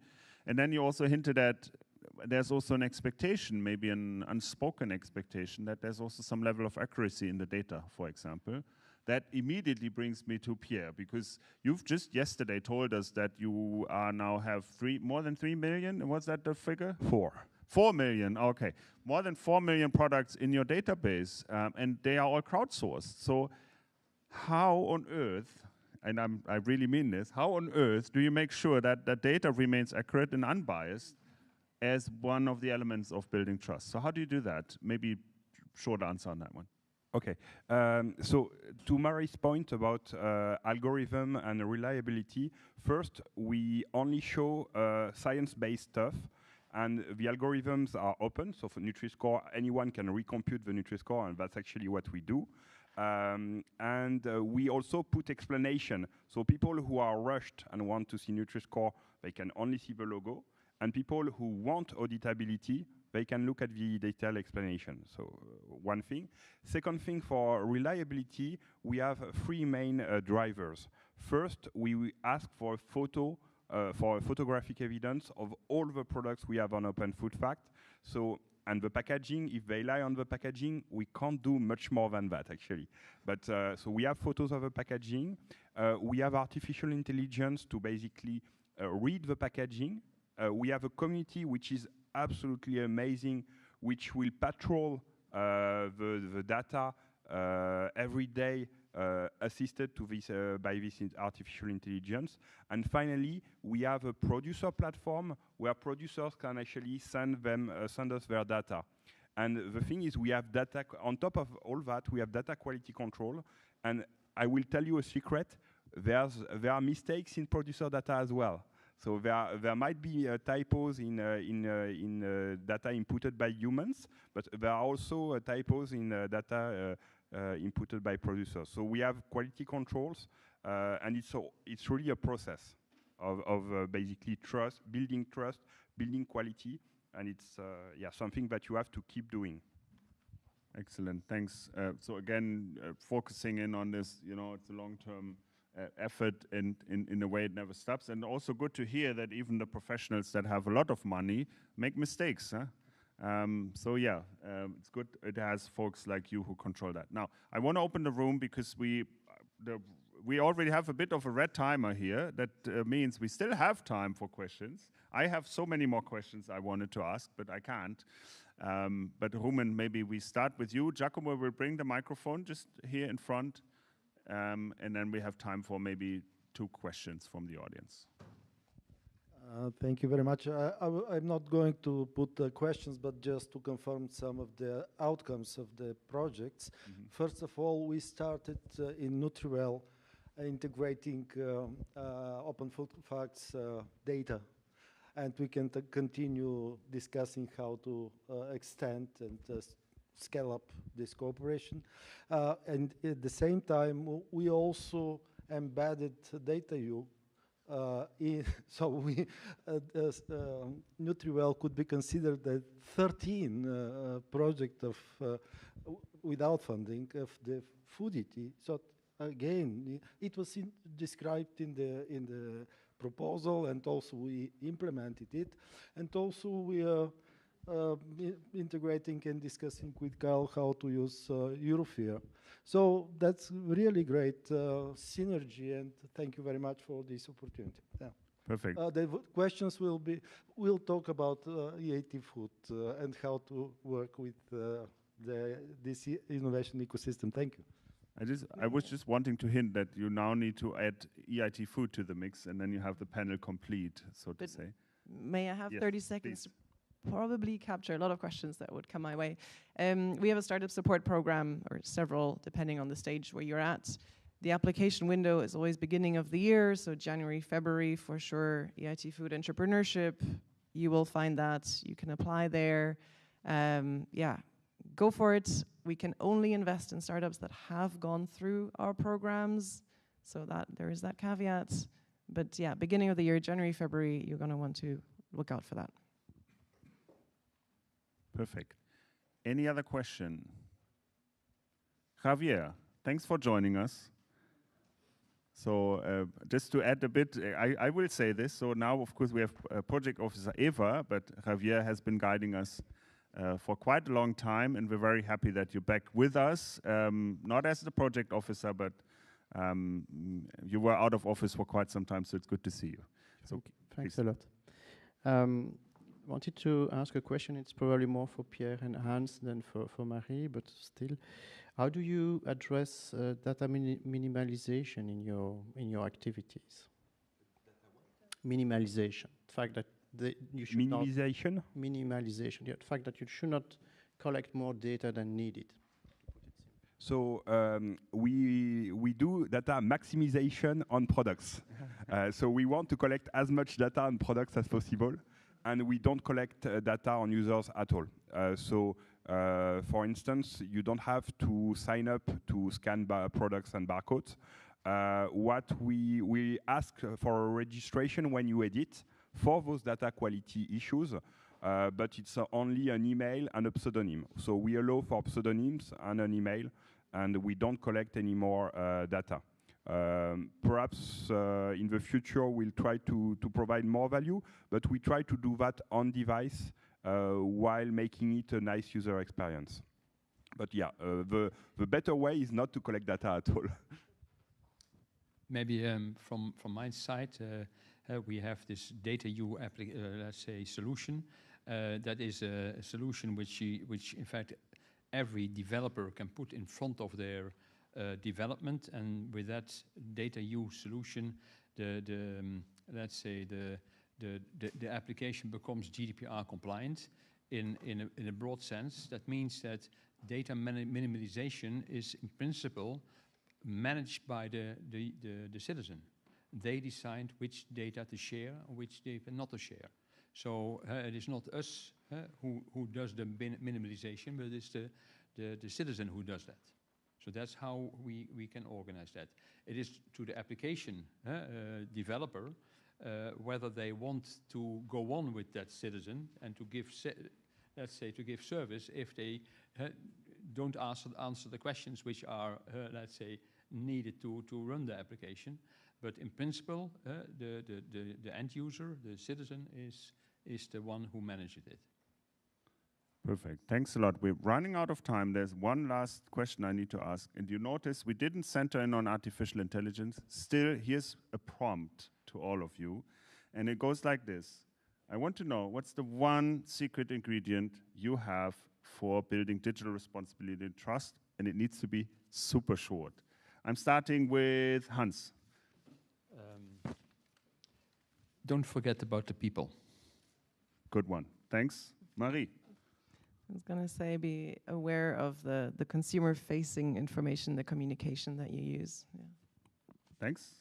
Pierre, what's your take on this? I think it's the same. Focus on the user and focus on society, and everything else will follow. Think as citizens. Think as citizens. Thanks a lot. Thanks for helping summarize this. Maybe Guy, before closing up, to wrap up, we can say some words about the artwork behind you with the key words. I will. Thanks, and thanks for pointing this out. And that's why I also asked the prompt because there's still some empty space there. So maybe the citizens make it into the middle, or the people, because in the end it is all about people. Now you've seen this beautiful art that is actually happening, and I couldn't help but look at this from time to time, and then I was kind of drawn back to this not so nice iPad because I had some questions there, but. What we're doing is we're circling in on some of the themes of our graphic recorder, and thanks for doing this, where we see that there are some even clusters on topics where we think about how does digital responsibility actually take shape. We have elements like the data portability in there, the format, the open source element is, I think, prominently perspective there. There's a bit of the center of the world attitude, which we don't necessarily want to see, but it's just the fact that it is there. And especially with entrepreneurs, that's a fact, because it's also good, that they consider themselves as important, because else they wouldn't be doing this, right, in a way. So, but on the flip side, maybe we also need a bit more collaboration. But we had some ideas on how we could do this. For example, by asking how we share information, by the trust tracker, by some community involvement that you've been sharing, by simplifying things, and also making sure that we know which actors are being trusted and which aren't, and that there's not just a single actor who can run the whole show, but it needs these different actors working together. And I will center in on, and in the end, it is all about people. And I think that's maybe my main takeaway. So the secret ingredient might not just be digital responsibility, but really ask the one who consume it afterwards, what are you actually looking for, right? Before you start drafting the recipe and throwing in ingredients that they might not like in the very end. So that being said, we talked a lot about food. It's my understanding that now we will get food, and yes, Hans, to answer your question, there'll also be coffee. So no worries, this time there'll be coffee. We have until 20 minutes. 20 minutes? Yes. So it's until 10:10, right? Is that correct? Until 11:10, sorry. 11%, yeah. 11:10. No.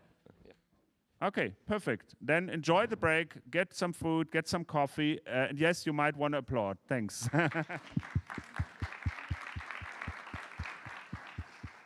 And thanks to the panelists. Thanks a lot.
folks come back into the plenary, take your seats, and we get rolling in just a few moments.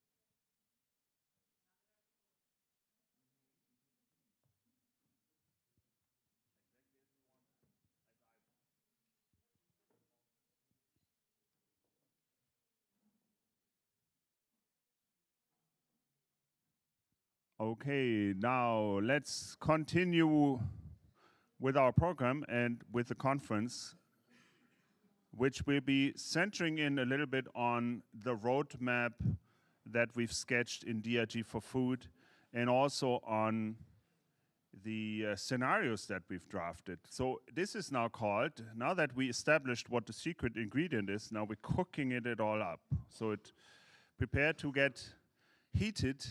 It will get hot in here because now we distill from these ingredients what really matters, and we will provide some insights into the DRG4Food landscape. And because this is about food, where else to go than to Italy, where our partner Enea and Filippo from Enea will present to us the DRG4Food roadmap. So Filippo is a researcher with Enea. Filippo Sevi, please, floor is yours. You'll have the clicker over there.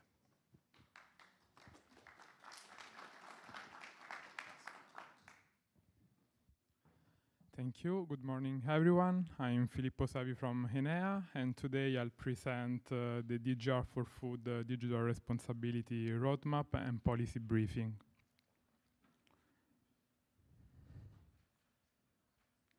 As you already know, the definition of the digital responsibility roadmap is one of the 5 core objectives of the project, and our main goal is to explore how digital responsibility can become a guiding principle for the innovation in the agri-food data ecosystem. This work is followed 3 main steps: a map and gap analysis of existing technologies and tools. Second, a foresight analysis with the definition of micro and micro scenarios. And third, the development and validation of the roadmap through stakeholders policy briefing. All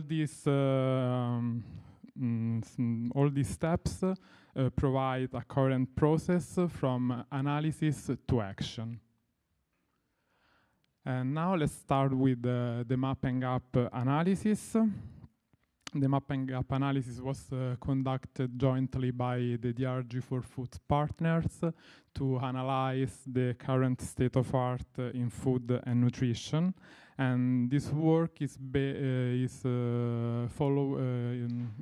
had 3 main objectives. The first one, the better definition of the application fields for DRG4Food use cases and pilots. Second, the identification of the major gaps and challenges that need a deeper investigation with stakeholders. And third, to set the first step towards the digital responsibility roadmap. The map itself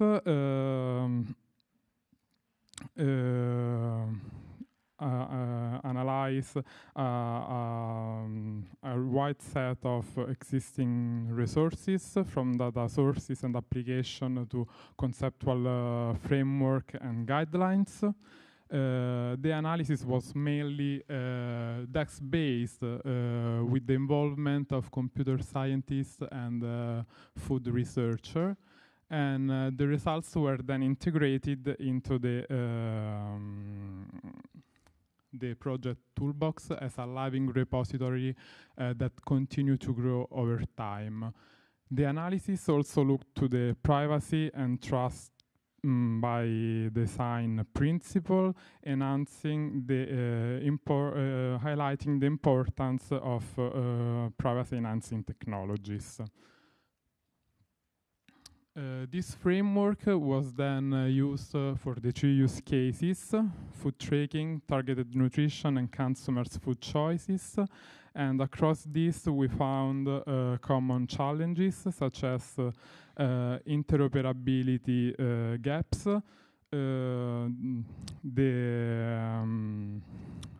lack of trust in data, and also question about the AI use. But let's see more closely the use case aspect. The first one is food tracking, where novel technologies like IoT sensor and AI digital labels can improve traceability along the entire value chain. The second one is the targeted nutrition, where there is the utilization of AI and apps to provide personalized advice. And finally, consumer food choice, that explore how data-driven tools can help people to make healthier and sustainable choices.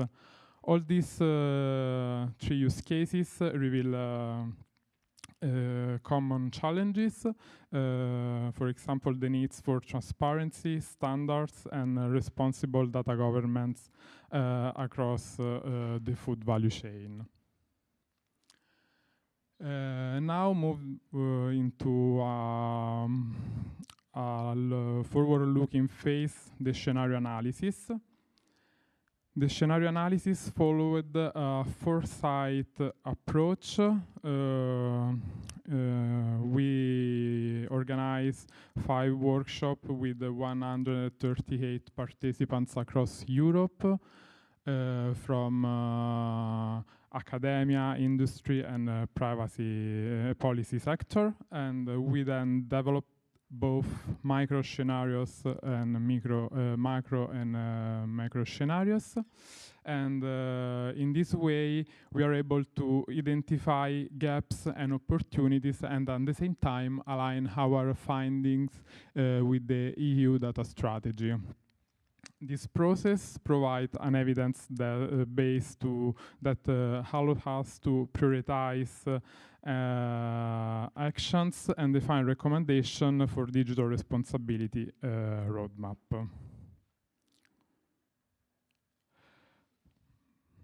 Oops, yeah, a slide.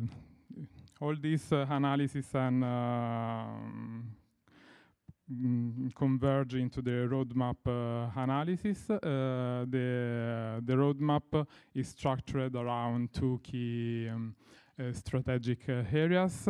The first one, that is valid for all use cases, contains 5 sub-areas that address to the main dimension of digital responsibility, for example, transparency, education, legal frameworks, and so on. The second one instead is more specific and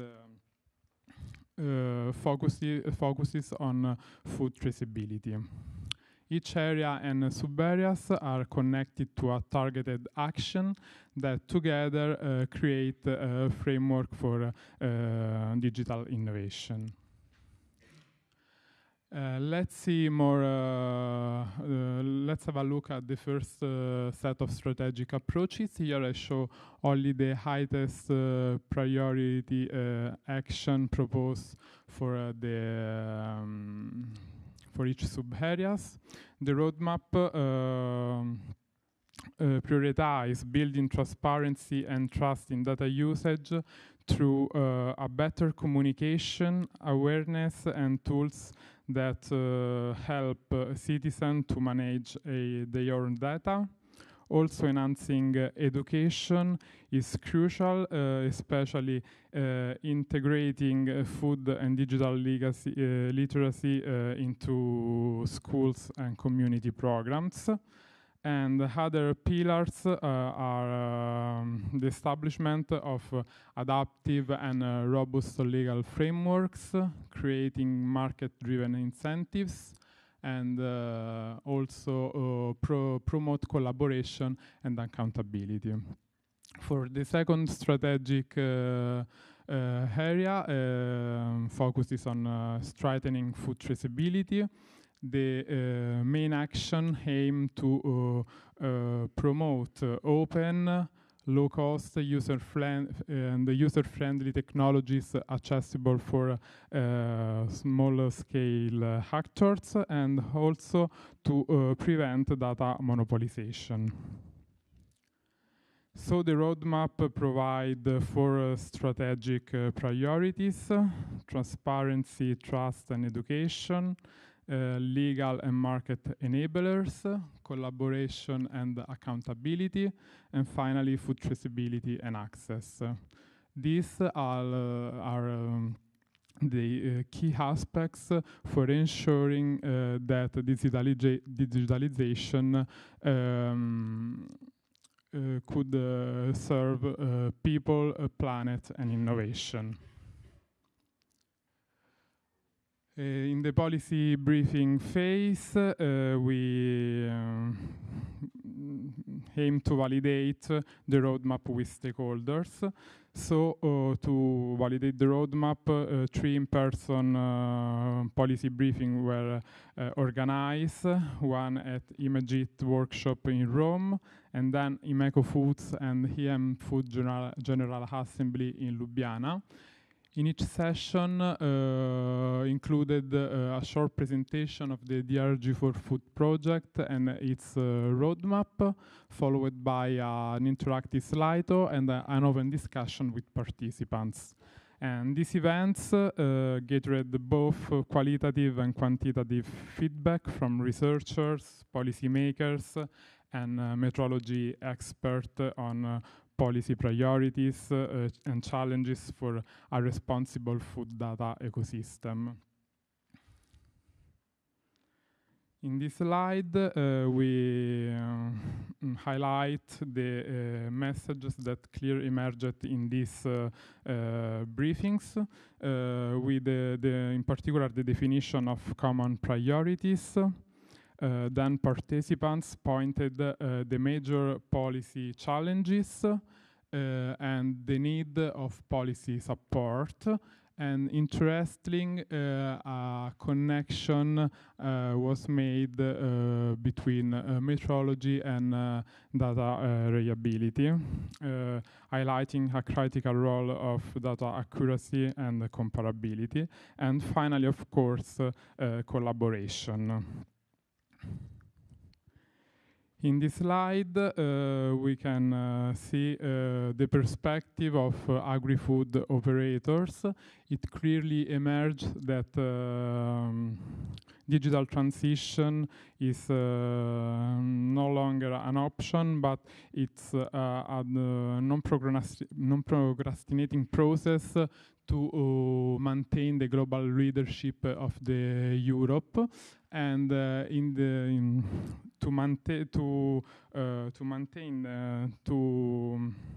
to develop this transition, this digital transition, we need investment in innovation, training, and information.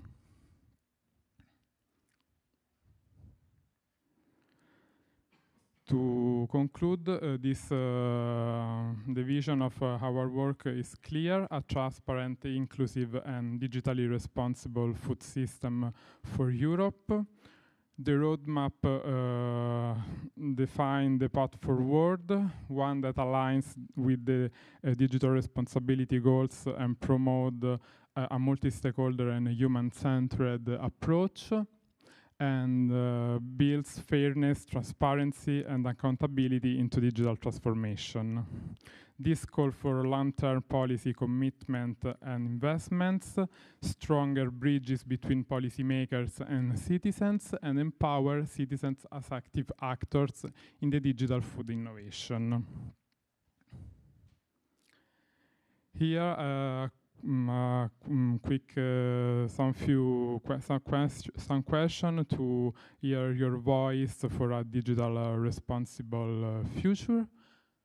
And to conclude, I would like to thank the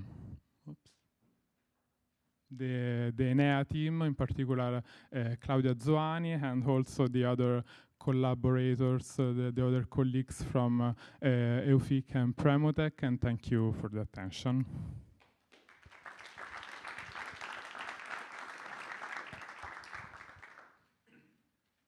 Thanks, Filippo.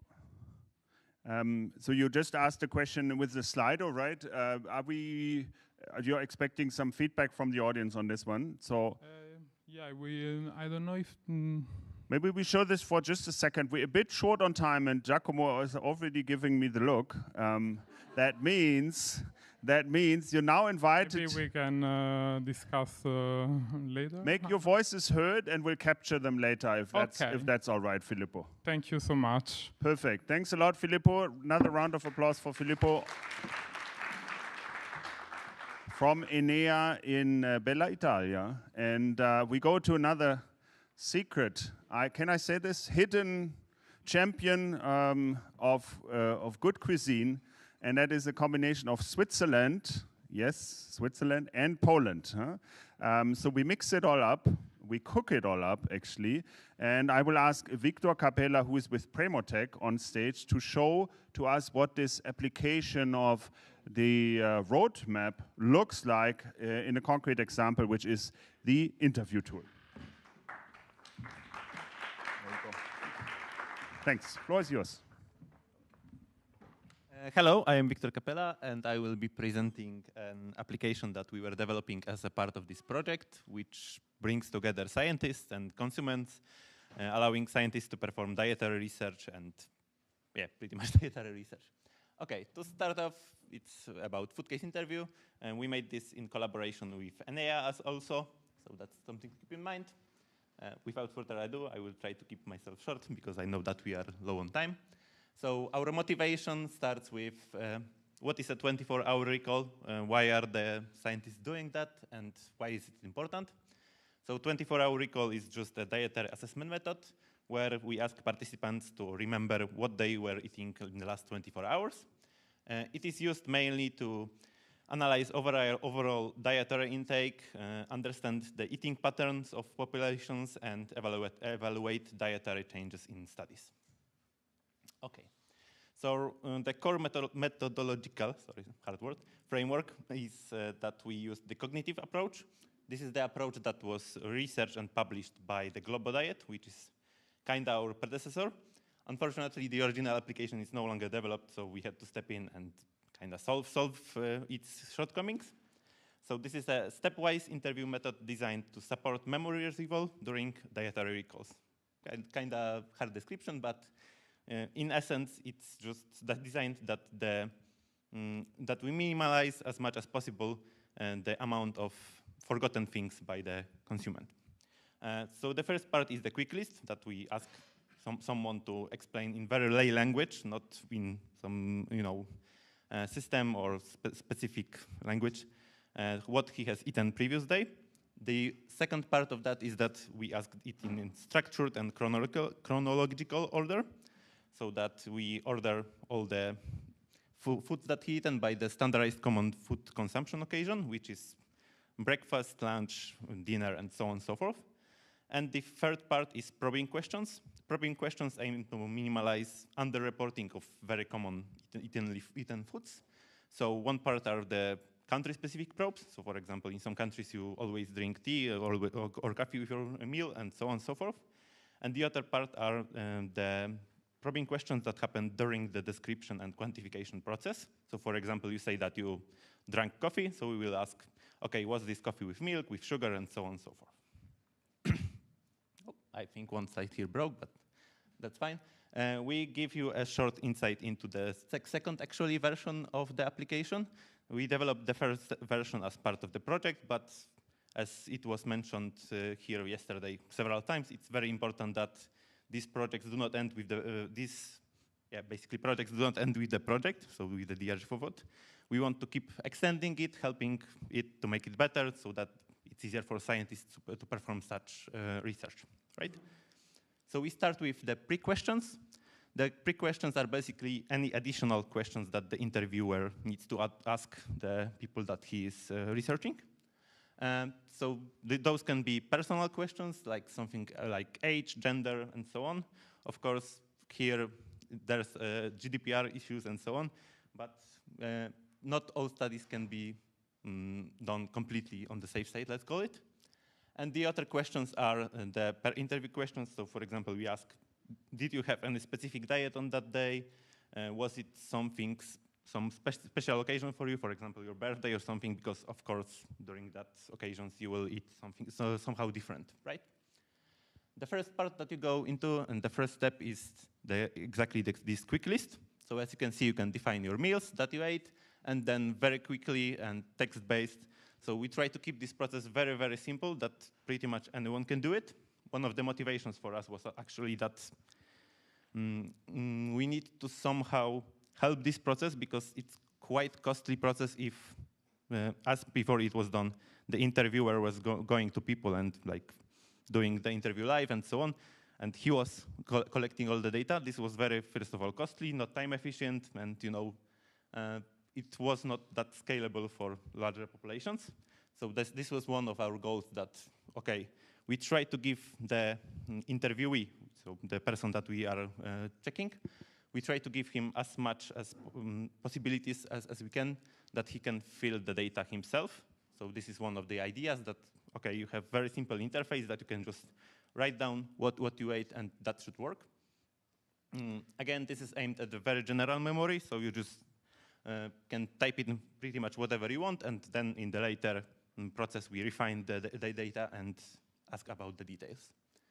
So the second step actually of the process is that we ask now, since the user has put this quick list, we ask him now to find in the system the actual foods that match this quick list. This is very important because later we give summaries. We also it's very important for the scientists. So the user can pretty much search as he wants the food in the system and just assign whatever. So let's say he typed in as quickly as the juice, you can search the juice, and now we can select whatever kind of juice that was. The next part is the food description. So the food description is quite important process, because we refine the reported food, as I said, by accounting for processes. So for example, I had an apple, but this apple was cooked, or I added something to it, or I ate the apple, but not the whole portion of it, there was some left, and so on and so forth. So this is quite important to improve the accuracy of the data, and also give the user better insight into what he actually eaten. The next part is quantification. Quantification is, of course, just a method to estimate how much the interviewee has consumed. So, of course, we cannot just go with the easy, give us the grams, milliliters, or whatever, because, let's be honest, unless you are following very strict diet, you are not going to remember how much exactly you ate. So we have a very advanced process here that you can type in, of course, in the standard units, but also you have advanced household measures, such as cups, spoons, commercial measures, such as different kind of bottles, different packages of snacks, photo-based measures. I cannot, I think, show that here, yeah. But yeah, we also have that. You can also say how many portions of something you had, visually estimate what portion of the, let's say, cup you had, and so on and so forth. And at the end, we show the user, as I mentioned, the intake summary. This is, of course, calculated based on the data provided, so it's sort of estimation. We combine that with the recommendations of the user, that what he should eat, to give him suggestions, what he can do better, and so on. Of course, giving suggestions is a very delicate topic, because we found out in other projects that it's very easy for users to misunderstand or put too much.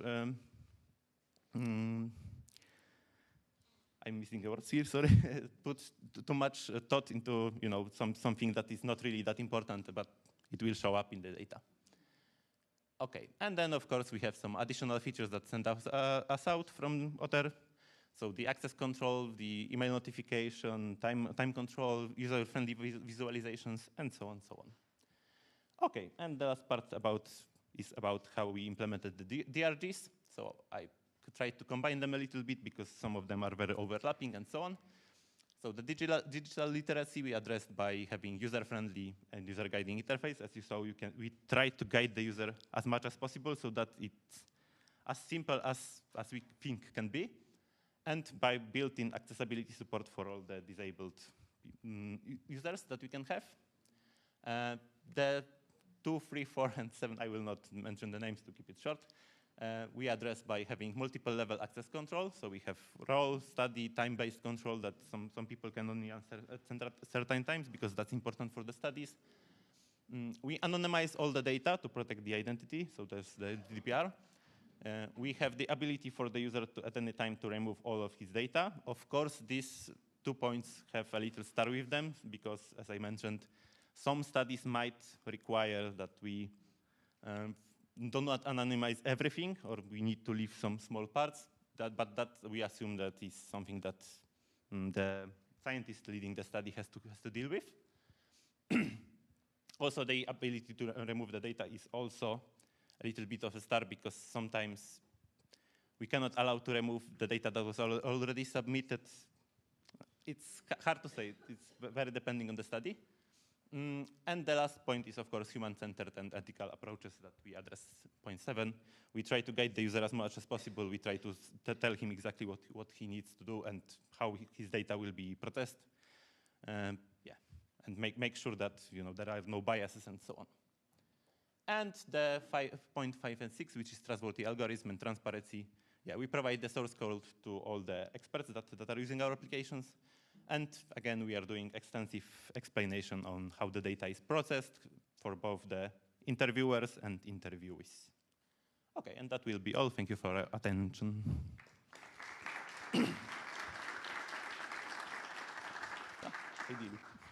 Thanks, Victor, for showing us the interview tool, how it functions, and what were the considerations behind. Thanks a lot.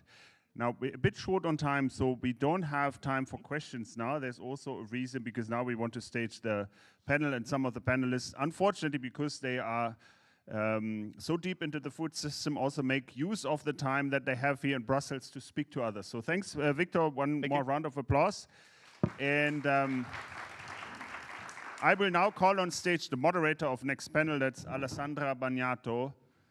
Please come up on stage, and you may want to call your panelists. Alexandra, over to you. Thank you very much. So I will be very pleased to introduce to you Marie Aman and Nicola Fiore. Please.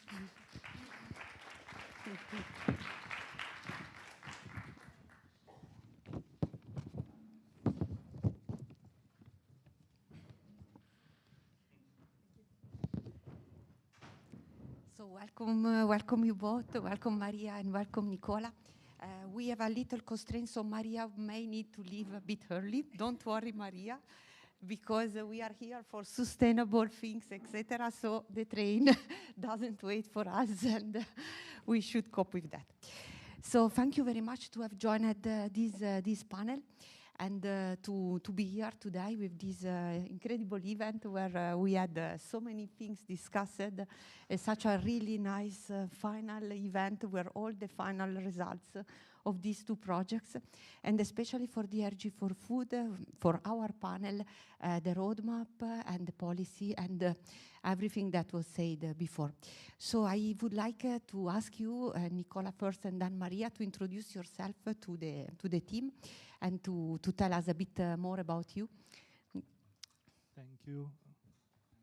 Thank you, and thank you also to invite me in this wonderful conference. Very interesting.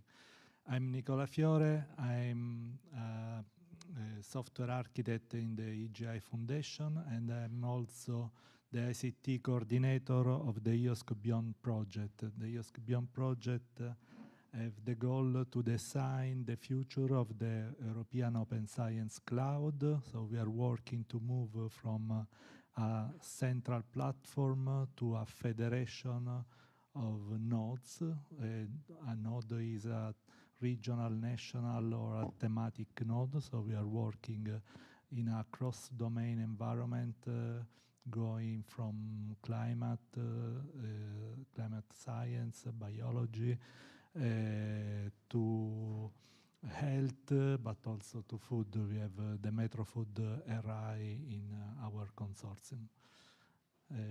So I'm happy to be here and to exchange ideas also on the food environment.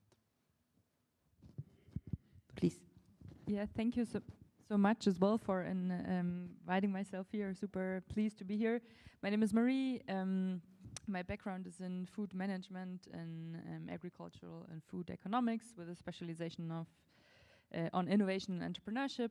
And I work for BayWa, which is an agricultural company, and more precisely I work for a department which is actually investing in companies. It's called Agri-Food Tech Venture Alliance, which is an alliance formed by 3 big companies. So it's BayWa as agricultural input and machinery provider. It's Bindewald Gutting, which is based in Germany and which is the biggest family-owned milling group. And last but not least, we have Multivac in our alliance, which is a packaging and food processing company. And in this trio, we invest in companies and strategically look for innovation, technology, new products, allowing us to make that food system transformation happening, to be more sustainable all along the value chain, to be more cost efficient, resource efficient, but also to be able to track and trace all along the food value chain. And that's why the 3 companies sat together and founded that alliance. And I think we heard it this morning already that it's fundamental to close the innovation gap, to really bring the technology not only onto the field, but also into the market or to the consumers. And that's exactly my role. So I'm scouting new technologies, new innovation, and new products. Always speak to the teams and then really take a look where we can integrate the innovation, either in terms of POCs, to make sure that we have validated approaches and that we can really make this shift happen. Thank you for being here in this panel. Thank you very much. So from the FOODITY, and I am more for the FOODITY team because I am part of the FOODITY team with this technology, but also from the DRG4FOOD team, both of them in this context of the food innovation. What is your feeling about this conference? Do you think that from your perspective, the results that you have heard about, all of them, really fit with the needs that you see in your world, in your context? Please, Nicola. Thank you. Yes, I discovered this word. Thank you to the conference. And I think that the work that we are doing in the IOSC Beyond project is complementary to what are the results of the DRG project for food project, because you defined all the guidelines, the best practice, the playbook. We are working to put operative all these guidelines, because we are working in developing different what we call core services that are services that will put in practice the IOSC Federation. So I mean the AI service, the authorization, authentication, and accountability service that allow a user to access to different services supplied by different nodes. So by different providers. When we talk about authentication authorization, this impact in a concrete way with the guidelines of your project. We are working in a cross-domain environment. This means that we need to make all the data coming from the different projects interoperable. So what has been also discussed in this morning, talking about the fairness of the data, how to manage the data in the food environment, but from my point of view, this means to escalate in a cross-domain environment, because if we make the data interoperable, this means that we can create added value of our knowledge. Thank you very much. And on your side, Maria? Yeah, thank you as well. So speaking from our alliance and investment perspective, we always have specific focus we set where we want to make the biggest difference, and also obviously invest to make the sustainable sustainable supply chain it's possible. And one of the focuses we have is food safety, traceability, and shelf life innovation. So I received a lot of inspiration and takeaways from that. What I've also noticed is that obviously education plays a crucial role. I like that we were talking as well about how many apps we use on a daily basis, and also how often we face difficulties in integrating data from one app to the other. So what I think is crucial is that we learn how to use the results of this data. And I give you a more practical example. From an investor perspective, we looked quite deeply into a startup which is gathering all data with respect to bakery processes for those corners in the store where you can basically take your pretzel or your bun. And we really like this technology, but we also identified that the people who then use it, that they don't know how to use the results from that technology. So what I always think is super important, that we also learn how to use the data in a professional way, but also in a personal way. Yeah, there are so many data points we collect on an average basis, where maybe I should sit down with my cell phone actually one afternoon and then think about what can I do with that data.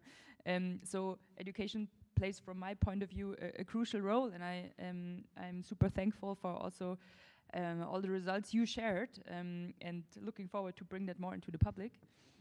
And lastly, what I also think is at least a topic lying close to my heart.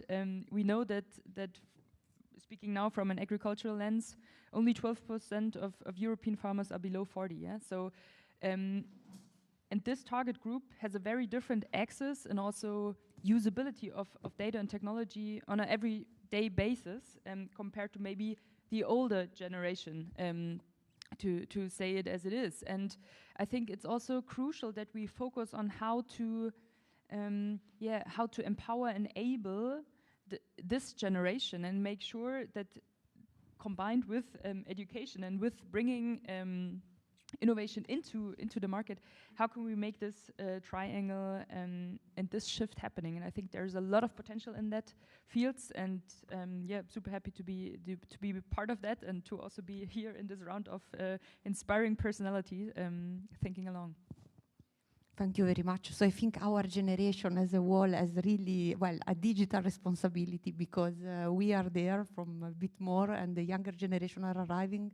And things like the roadmap of DRG4Food, it's a roadmap. It is written like black on white. What can be some tangible elements that can be taken directly from application developers, from everyone, and can be really a good point for education. So I totally agree with that, and I take the opportunity to go a bit more about that. So what are your thinking on this roadmap? Do you think that the digital responsibility goals that are included and all of that how do you see that, how it makes sense in your own context? Yes, as I anticipated before, for us, in my context, it's important looking to the management of the data, to the interoperability of the data. We are developing a different proof of concept. There is a framework now launched by the European Commission that the name is Simple Framework. That is not so simple to use, but we are understanding how we can use the framework. So we are developing different proof of concept to share data and make it interoperable in different data spaces. Different domains that can communicate, can make the data discoverable, accessible, and reusable also. In this context, all the result of your project can be very useful. That's, I mean, the main part, the important part. Thank you. And on your side, Marie? I really appreciate the toolbox, and I appreciate every single part of it because it makes it quite tangible. And what I see is, speaking now from scouting perspective, where we skim through a lot of startups, obviously on a daily basis. I mean, AI and data collection is basically included in every business model, or nearly in every business model, yeah. But speaking of data sovereignty, that's not. And this, at least that's what I take home, is also to ask a little bit further in how do you secure your data? I mean, speaking then in terms of IP and patents, that's like a crucial topic, yeah? How do you make sure that either your data is stored in a correct way or that you share it in the correct way? So that's definitely a fundamental issue which is rarely tapped so far, at least from my perspective. So we can really take as a takeaway message that events like that are really needed, because to share this important insight is really valuable for a lot of context, and definitely there is now this AI, someone called them AI bubble, because of course is enormous, and all the startups, all the businesses see in that an opportunity, but digital responsibility should be there, must be there, and we all have a role to play, and a role also as educator, because we have this background, and that it's of course worthwhile in the food ecosystem, but in all the environments and in all the sector, basically. So yeah, I think that this takeaway is something that we can consider. And for what regards your particular context, I might say, do you think it would be nice, like, to share this roadmap within your work and the startups, to let them know?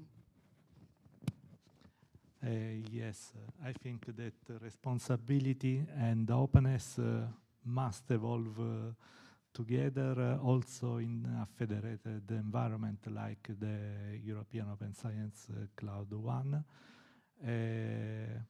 I think, I don't know which are the goals, the final goals of the DRG4FOOD project, but probably could be interesting to define a memorandum of understanding between the IOSC Beyond project and your project, if you think to the future. But there are also tools that we are developing in the IOSC Beyond project that could allow the sustainability of your playbook or the project result. Very nice. Marie? Yeah, I'm always writing a newsletter to our portfolio companies where I already send a virtual note to myself to include the toolbox, definitely. And what I also want to highlight on a general basis. I think communication about data and digital tools is crucial, yeah. And speaking now from a German lens, I often have the feeling that there's either like there are two extremes. I think it's also highlighted in one card of the back that you have either the consumers who are very reluctant and that data is basically something bad, and you have the ones who can't stop to share their data and also to share it with the community and to think in a common good way. And that's inspiring. And I'm always personally interested in those extremes. Yeah, how to match that, how to bridge that, and communication is crucial in that sense. And I think the more the merrier. It is necessary to share that toolbox and to raise awareness on all the aspects which also come along with digital responsibility and sovereignty. And I mean, we are collecting tons of data. It will be crucial.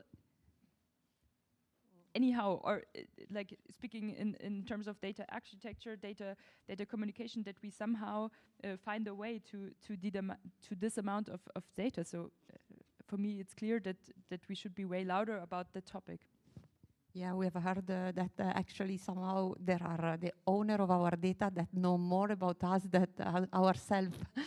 That is, of course, something very strange that. And I heard one thing that I really liked among the speakers today. They said actually application developers should not do to user what they don't want to be done to them. But that is such a simple approach that I really liked. It was, I think that is a good approach, and digital responsibility have this in mind for any step of the development, especially new startups. They should be with this mind frame. I mean, they should really must have this digital responsibility. Then we cannot do much for the big players of the world, maybe the GAFAM, as everyone call them, but we can do something ourselves to live in an environment where we can trust and we have this digital responsibility for everyone. So thank you very much. We have 1 minute left, so we have 30 seconds each. Please, a final word, Nicola. Just thank you for the invitations. Thank you very much, Marie. Yeah, thanks as well. I think one sentence, sharing is caring, is always a good takeaway, and super happy to catch up afterwards or to be connected via LinkedIn. Looking forward to take this to the next level. Thank you so much. Thank you very much. Thank you to FOODITY, DRG4FOOD.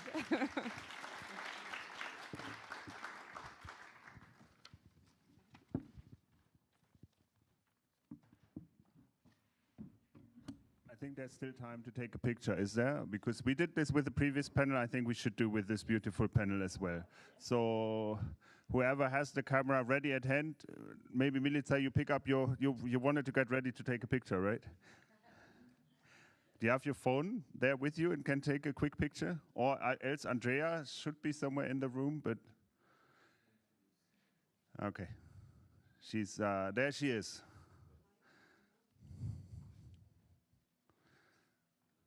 Thanks again. And maybe another round of applause for the panel. Thanks a lot. And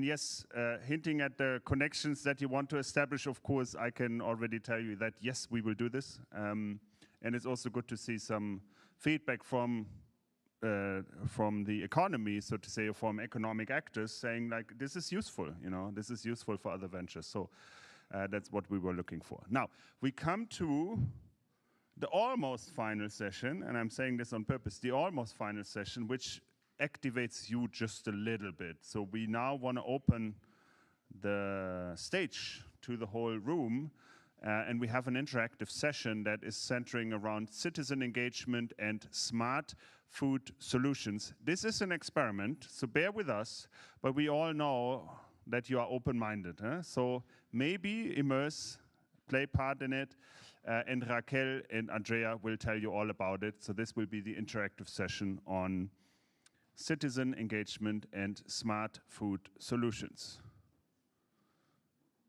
Come on up here, Raquel. Yes. I'll hand over to you, and you run the show. Thanks. Thank you so much. So, I am Raquel. I am part of the FOODITY consortia from Australia, and we take care with my colleague Andrea, she's here, of the communications, okay? So we were thinking about some more interactive activity to do with you. So let's see if you like this. It's a little bit of an experiment, so it all depends on your participation. And at the end, you can give us some feedback. Okay.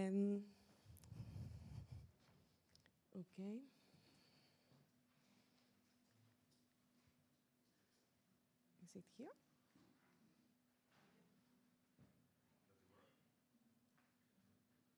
Yeah, I did. Okay. Yeah, this is the title, Citizen Feedback for Smarter Food Solutions. Okay, so we will have 40 minutes. More or less 10 will be for presentation and explanation of what this is about, 15 for your discussion in 2 groups, and 15 for the conclusions and some feedback from the innovators, because we are going to be discussing one innovator per project, one from the DRG4FOOD and another for FOODITY. So you will be able to exchange with them opinions and your perspective about what they are doing in their with their solutions. Okay, let's see if I can work this out. It doesn't like me. It's that way.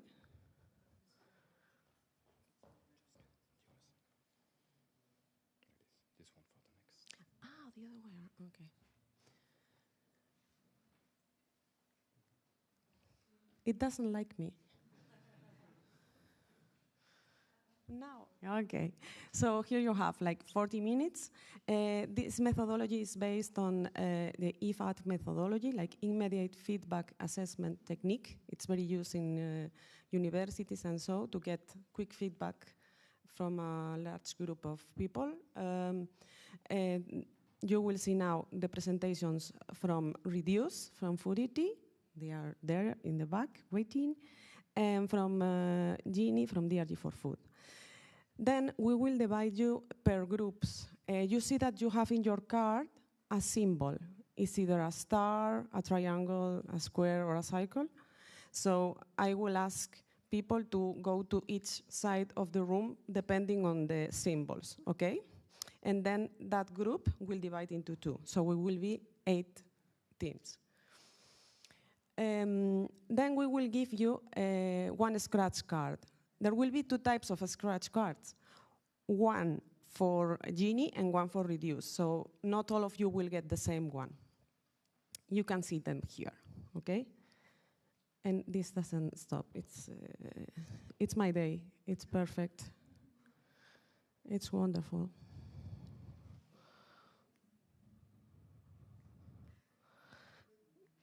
So, my dear friend, what? My remote friend. I want to go to the slide here. Okay. Then we will discuss. You will see in the scratch cards that there are 2 parts. One with the core features of each of their solutions, and then another part, another block, centered on these values that they have taken into account in the design of the solutions, all related to data, to citizens, to sustainable digital goals. Yeah, well, and that, so 2 blocks. Then you will discuss per group. You will have 15 minutes. What to discuss here? Okay, you will have the list, and you will have the cards that I will show you in the next slide if I am able to show it. What can you say? You will see the features, and you have a table like, is this very relevant? Is this feature relevant? It doesn't give value to the solution, so you don't see the answer, and you scratch the one that corresponds to that feature. Maybe you consider that a feature that this solution has is really not that relevant for a user. Or maybe you consider this as a must, as the most important one. So you will see the cards, and you will scratch and see if you are right or not, because they have completed the cards beforehand. Or maybe you have a place for comments, so you can suggest new features or future developments that you would like to see in their product and things like that. But any other ideas are welcome here, okay? Then from each group, one person will come and will say, okay, we have decided that this is the most important, a summary of your impressions of the discussion. And then you will be able to discuss with the innovators, the two teams, why they have done the things like they did them. Why have they chosen some features over others? Or why they didn't add something that you have suggested, okay? So it's to get a little bit of feedback for them as well. There is the moment of truth. Here you have the cards. These are not completed. And you can see that they will change the ones that you see on the right. They have put them, the importance, in the different parts. Okay, they have put, maybe it's neutral, maybe it's irrelevant, and so on. And I have been sticking these things endlessly yesterday afternoon, so I hope that you like the cards. Okay. Then now, please, the colleagues from Reduce. Yeah? She's going, I mean, you already know them from yesterday, but just a quick reminder. Okay, thank you so much. Okay, thank you. So I will not have to bother myself. So we are the Reduce project. Our solution is to reduce the leftovers on collective catering. So we started from the problem, which is the next slide. Okay.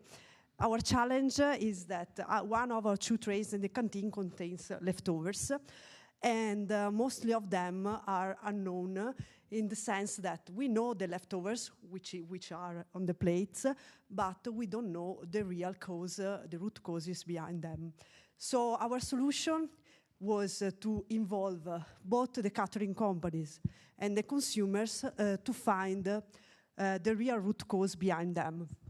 So we applied the theory of economical behavior, so next slide, which is a combination of the phenomenon of the behavior, where we collected the data from the person themselves and also the environmental factors affecting that behavior. So we call to action people.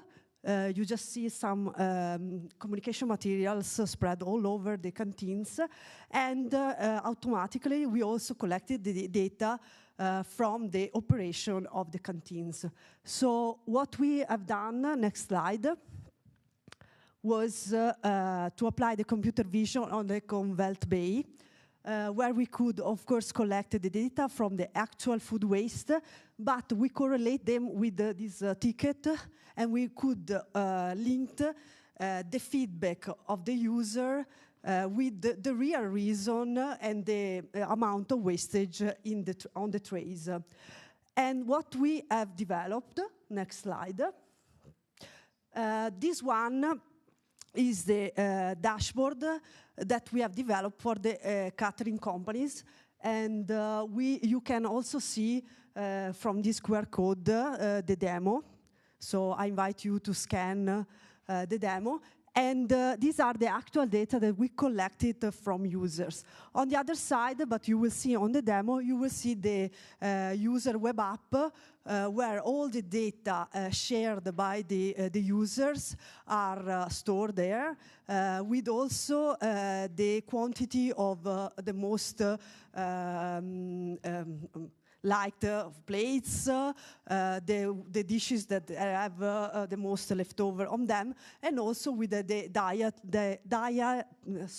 calendar of the diary.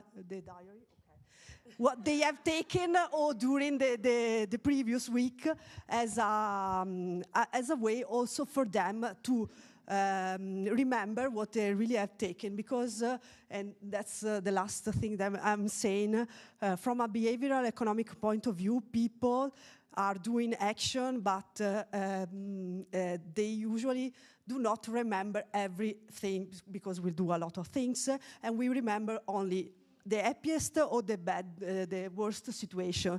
So giving them a way to collect the data and also understand what was their progress and the real behavior behind them was really helpful to them to involve in this process. And on the other side, we could collect the real reason behind the food waste, which was from the, let's say, from the field, the first time that we were able to go through the real root case, which we, just to share another last data, which is really interesting, food wastage is, let's say 50-50%. So 50% more or less could be linked to the quality and the quantity of the dishes, but the other part is linked to the behavior of the person, which means, for example, they have stress, they have a hurry to have meals, and other environmental factor, for example, the cold in a room. Okay, that's all. Very well.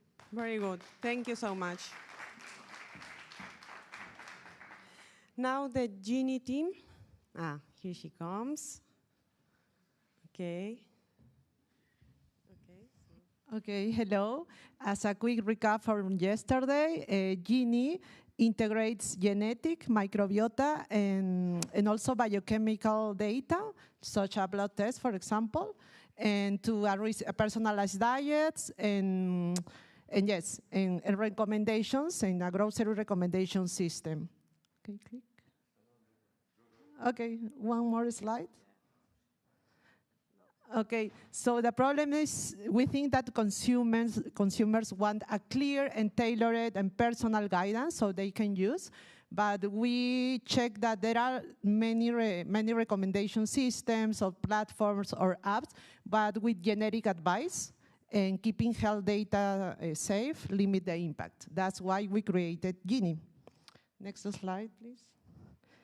So our platform, actually we have two platforms. The things in my right is the platform of recommendations. We built a profile, and of course with your personal preference, if you have intolerance, allergies, some food restriction, your weight, your height, these kind of things. And we mark all the products from the supermarket as suitable or not suitable for you, depending on your profile. And we suggest with a smart product recommendation, specific products from the supermarket, and generate recipes with weekly plans ending in a healthier cart at checkout. So you can buy those groceries. And, but we also have these layers, advanced layers of personalizations, because you can upload your blood test. For example, 80% of our users from the pilot uploaded their test. But you can also buy a genetic or microbiota test with our partner, because one of our partners is a laboratory from Barcelona, ADN Institute. We have all that information, and with that information, we recommend, we gave you the recommendations. And most important thing that this happened in another platform that is connected with a platform of recommendations. So for more security, and privacy is built in clear consent of the user, a user data vault, and GDPR compliance. And here you can scan the QR code, and in the third link of the link tree, there's a demo of 2 minutes, very short video of the solution, so you can see in detail. Thank you very much. Thank you so much. Thank you. You can go through here. So now, let's make the groups. Please, triangles over there. Okay. Circles here.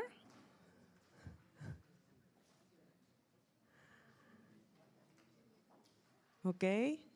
Squares there. Okay. And the stars there.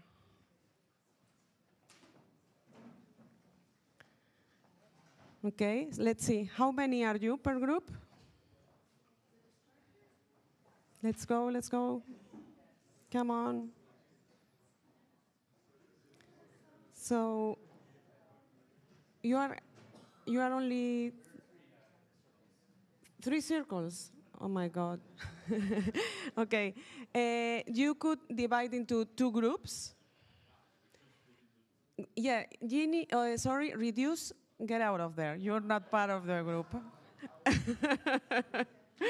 So the rest of I think that you can do 2 groups because you are a lot of people. In the background as well, 2 groups. You can get some chairs and do a circle and so on. And the ones in the back there, 2 groups, grab some chairs, okay? Now Sam will give you one of the 2 cards and a pen, and you will start discussing all of this and scratching the agreed part, and also very important, providing your input in the back of the card with your decisions and your recommendations, new applications. Okay, so Sam, king of the cards, please. Andrea. No, una y una, one and one. They don't have the 2 teams, they have 1 team. Ones do reduce and ones do Gini.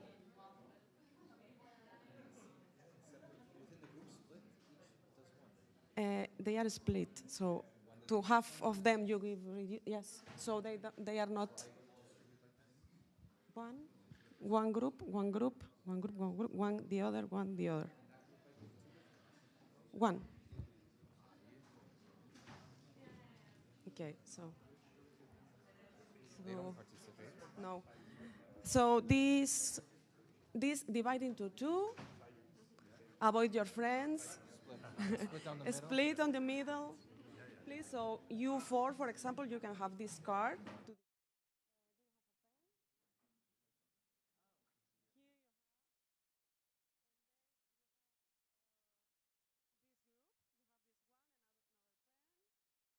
Do the same. Okay, so you can decide here.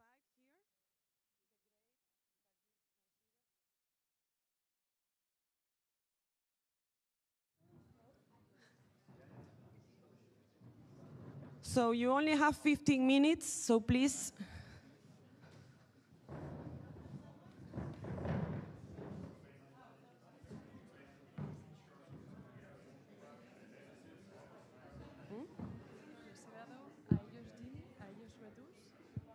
Está bien. Sí. Vale. Les he dado un par porque son bastante. Guay. Vale. Y esta sobra. Esta sobra. ¿Hay algunos que tengan que sean muchos?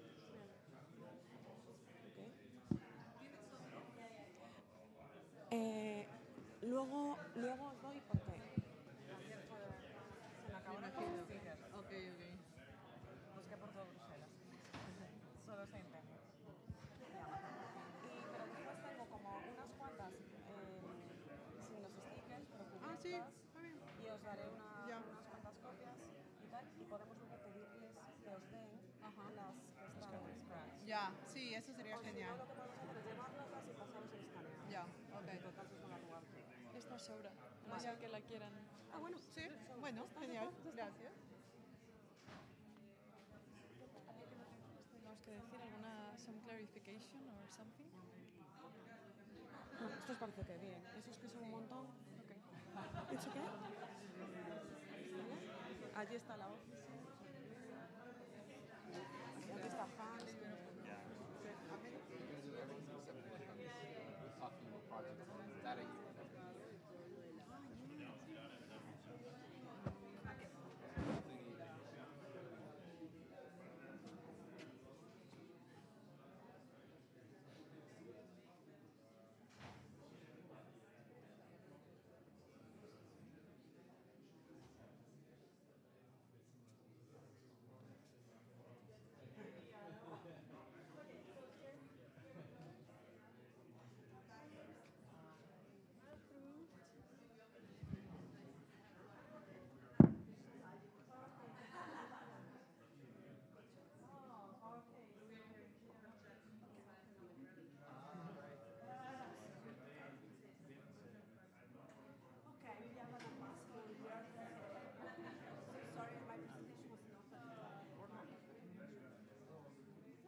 happened? beginning, because I had it like this, and it's not like this, it's like this.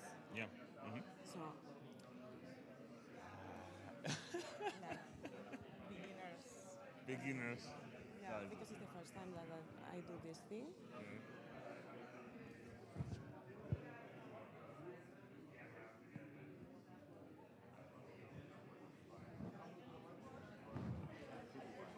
Yeah.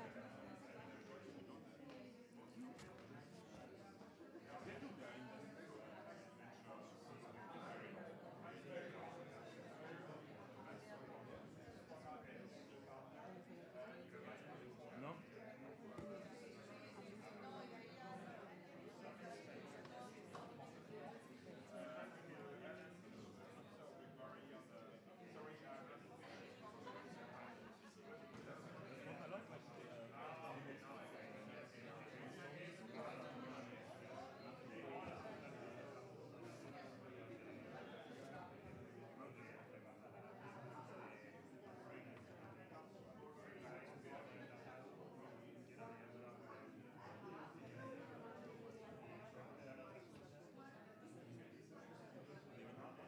This one is active.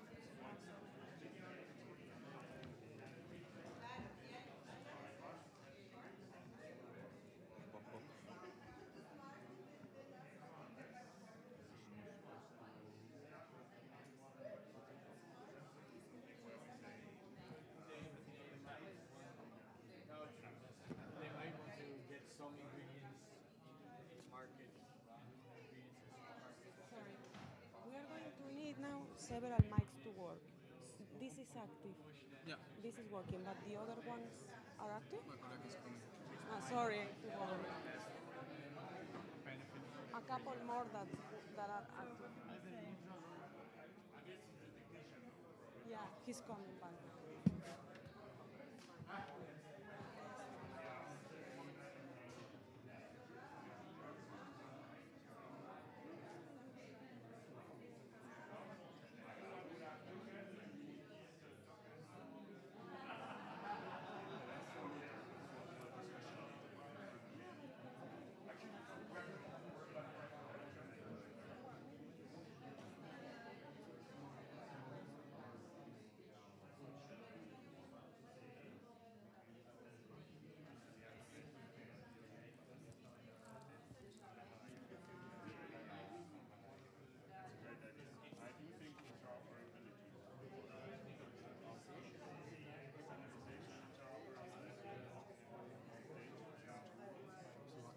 Talking.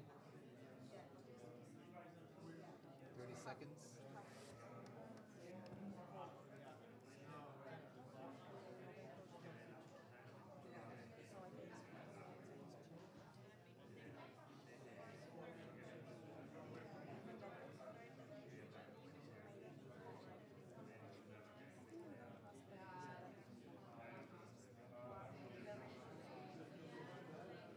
I think maybe to keep it objective, like highlight one thing that's like a core feature, like on this card, because you have the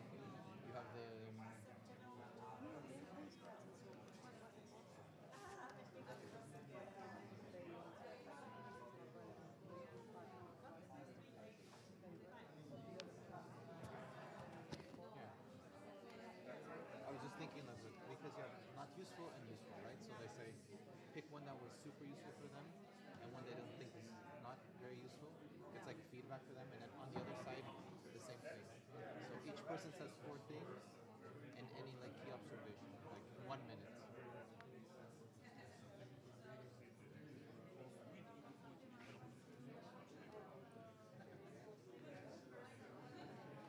You want to separate by reduce? You want to separate and reduce and genie?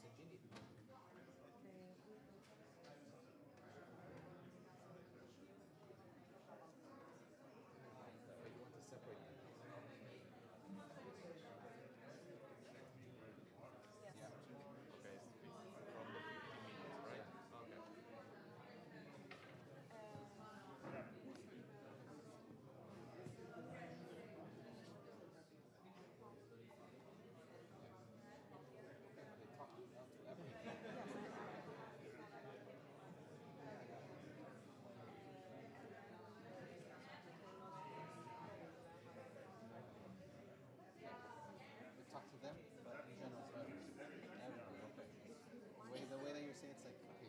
groups talking in bubbles.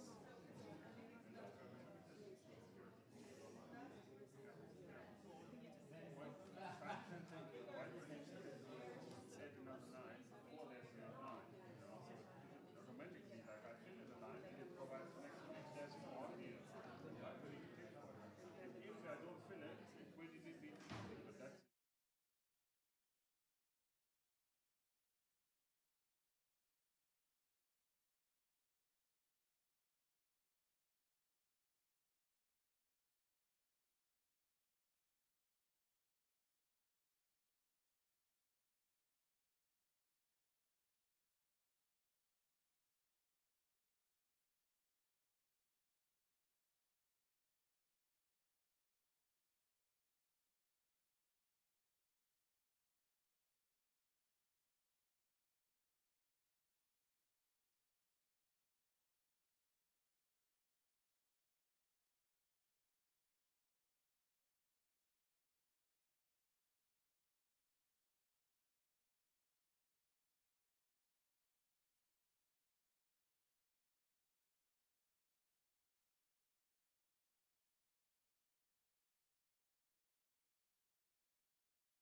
Hello.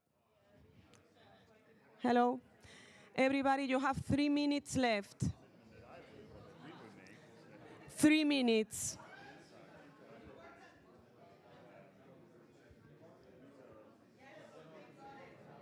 I will say it.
Two minutes.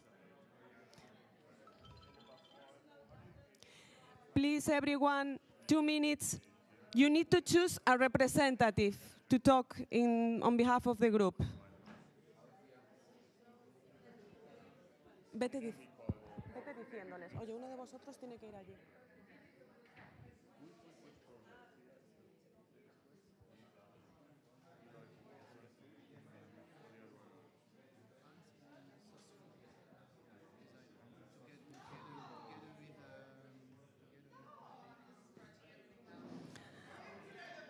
One minute. Now we are going to ask representative of each group. Okay. I think that you have 3 groups because it's one See, group. 3 groups for this.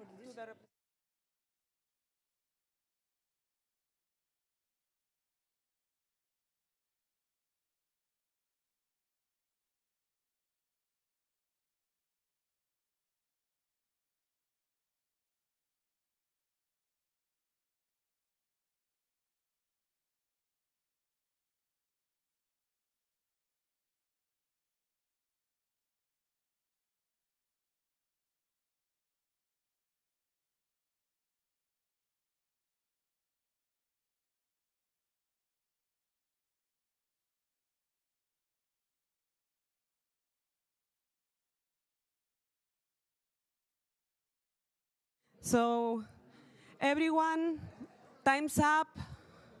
Time's up. Please, from each group, select 1 representative. Hello? Hello? Everyone, each group, please choose a representative, okay? And for example, the reduced ones, the reduced representatives, come here. Hello, groups? Do you have a representative? Please choose 1 person to talk on behalf of your group, and you the same. Yeah?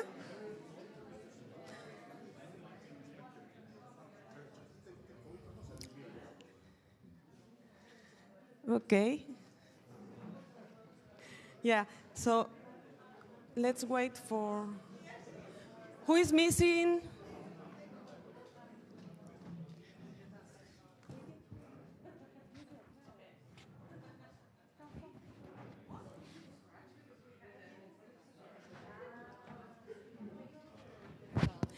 Is every group representative here?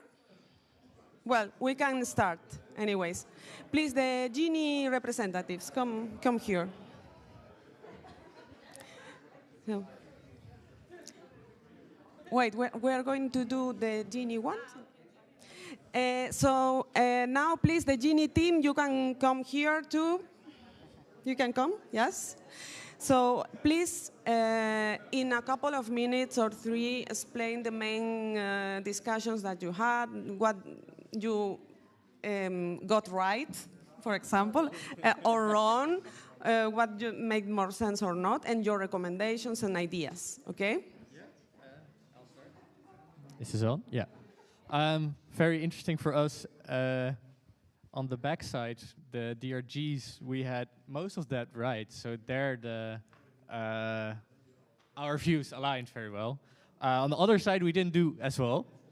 So I guess we had some different thoughts on this. For example, the first one, profile and onboarding, we thought was very important to get the personalized guidance. We thought was the key idea of the business. So we rated it very important, but got across there. So unfortunately not. Yeah, other interesting things. Maybe the smart list to the retailer. I'm not sure which was the... it's rated as important. We rated it as neutral. Since the retailer really has... they really want, of course, the person to go to their shop, to their store, but the consumer itself might want to visit several shops or go to a market for fruit and buy other stuff in another place. So for the consumer, it would have less of an impact and is more in the retailer's interest. So that's why we rated it as neutral. Yeah, you want to say something? Yeah, we didn't do very well, I'm afraid. We started off, we also thought profiling and onboarding was really, really important. Yeah. So that seemed to be setting up the scene. And then we thought the suitable, non-suitable badges was one of the core things. So we got that one right. Then we got a little bit stuck in understanding the concept because it felt like it was a one-on-one. And we started thinking in the user context of multiple people family or groups of students and thinking it didn't somehow seem to work that well. When we got to the weekly plan and recipes, we couldn't understand, is this for one person or is it for multiple people? Is it thinking of seasonal ingredients? Is it thinking of cost? Somehow it wasn't described in a way that we felt was really customer oriented. So we kind of put that on a neutral, even though I see there it's on, but it could be the description, so we didn't want to sort of mark it down too much. The smart list retailer we had very irrelevant because we kind of felt that that was putting the data and the value in the retailer's hands, but again, we maybe misunderstood it. Also because again, we felt it sounded like more of a one-on-one, a retailer, whereas the real life situation is maybe multiple retailers, so how does that work? So that kind of, the messiness of the real world kind of got us a little bit into a discussion. And then we realized there was a back page. So we sort of, we got stuck, so we didn't do them all. We thought, of course, the infrastructure really, really key, but the rest of the questions we kind of rejected because we thought, this is a very centralized data system. So our question was, why is it not framed from the point of view, I am the user, it's my data, you can have access to it. We were flipping it around, whereas the questions are, the user can have access to their data, the user can, so all the GDPR, and we were like, yeah, it should be decentralized. The user has their data, they own their data, and they give you as a service access to it.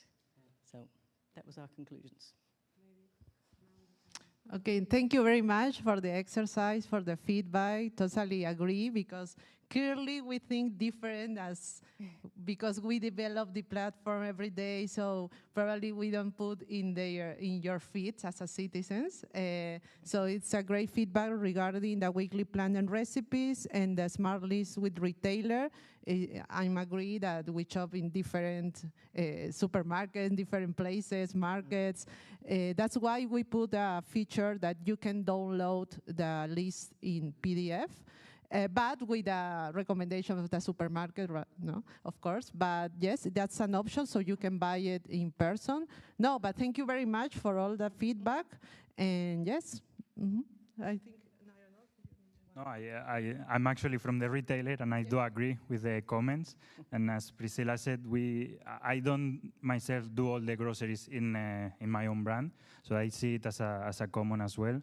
That's why we thought, okay, let's at least give an option to export the list, so you can see the products, but you can buy it wherever you want. Nice. And for the rest, yeah, I mean, I think you said the weekly plan. I think you said the weekly plan was not as important for you. I think I do agree with that in my own case. For me, I don't like having a weekly plan of foods planned for me. I can do it myself. I like having the recommendations, but we thought that some consumers might want that extra guidance, so that's why we also included it in there. Yeah, I think we had a very mixed bunch. We did indeed have, it was really useful, really important, but it needs to be in the context of possible multiple people with multiple profiles, and how would that work? So that was, actually we thought, yeah, this is a great. Those were discussions we had, because the way we did the pilot was with clients we have registered, and we know we don't have the whole family registered, so usually only one is registered. So we thought about this for future work as well, on how we can extend it for more people, the whole family or groups of friends living together, etc. But it's something difficult to take into account. Yeah, it's very difficult, especially if you're doing the family, then you have different regulations around children's data too. So, yeah. Yes. Okay, thanks. Sorry, guys. Thank you very much. Now we have to go to the next group. You can go here. Thank you so much. And now let's go with reduce. If you could, this is very, very nice, but I need to go back to, to the PPT. So now, please, the representatives of the groups that have been working on this, give us your insights, okay? So we had very good feedback for Reduce from our group, so we congratulate the team. We have a big congrats written in the comments. So, well, we really enjoyed to see that something like that has been put in place. We see the needs of that because, of course, kids are doing the same behavior everywhere, and there is this important need. So, and for every aspects, we evaluated pretty much correctly. Let's say what we did wrong. Well, we were, for the smart try scanner, we were neutral because we got that actually is not always needed. So that is it for my group, please. So for our group, first we can recommend only using keys to scratch these cards. There's no other way to take it out. And very democratically we went through it, and we were almost correct in the first part. We had a debate about the smart tray scanner because in the future it might not be necessary to be in every canteen if you do more generic results, and you can give this as suggestions. So then, yeah, the AI-powered insights come more to the attention. And the gamified, personally, I like it a lot, so I convinced them to go very important, which is just important for you. While on the back, for the data you control confused us, because then you have the security and privacy by design. So you were speaking about the specific platform, and this is what was tricky for us. And the personal data dashboard, just to say that if you combine it with the personal food insights, it could be, both could be very important, but then we got a bit lost there. The last ones, it was difficult because of pressure, but I think it would be great if we had more time. Thank you. Yeah, we had the same problem with the time, with the back piece. We disagreed with the gamified engagement because we thought it would be a huge difference between the different age groups. For example, if we go to canteen schools and the younger persons using the app, it would be very important. But on the other side, a canteen where like 50+ age people work and eat, maybe the gamified option is not as important as the personal dashboard. So we choose neutral for the gamified engagement and very important, as I think you too did, for the personal dashboard, because we thought that was the most important one, so you could see what you're doing, what your parts are where you should improve, and not only the data of the whole group, but for yourself, because you always start with yourself when you want to change something. So interestingly, our conversations were a bit different. Yes, we're here too. We kind of came up from the other side.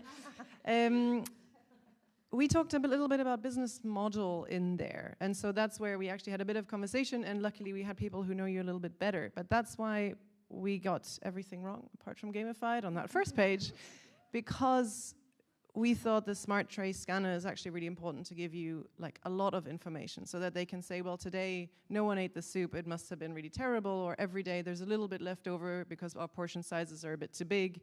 And then what the consumers tell you is like the added bit on top of like, I wanted more protein on this plate, or there was too much, or, right? And that can be the flavor in there, but really the images and that bulk of data will be where that big impact is for the canteens, thinking that they would be the person paying for it as well, as opposed to the consumers coming in, which is why then whenever it came to consumer things, we rated that a little bit lower.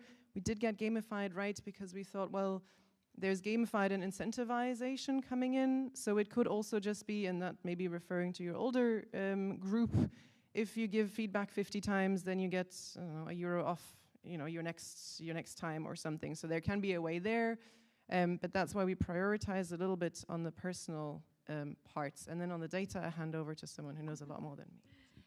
Well, for the personal part, we get one right about the privacy by design, which is for me also really important.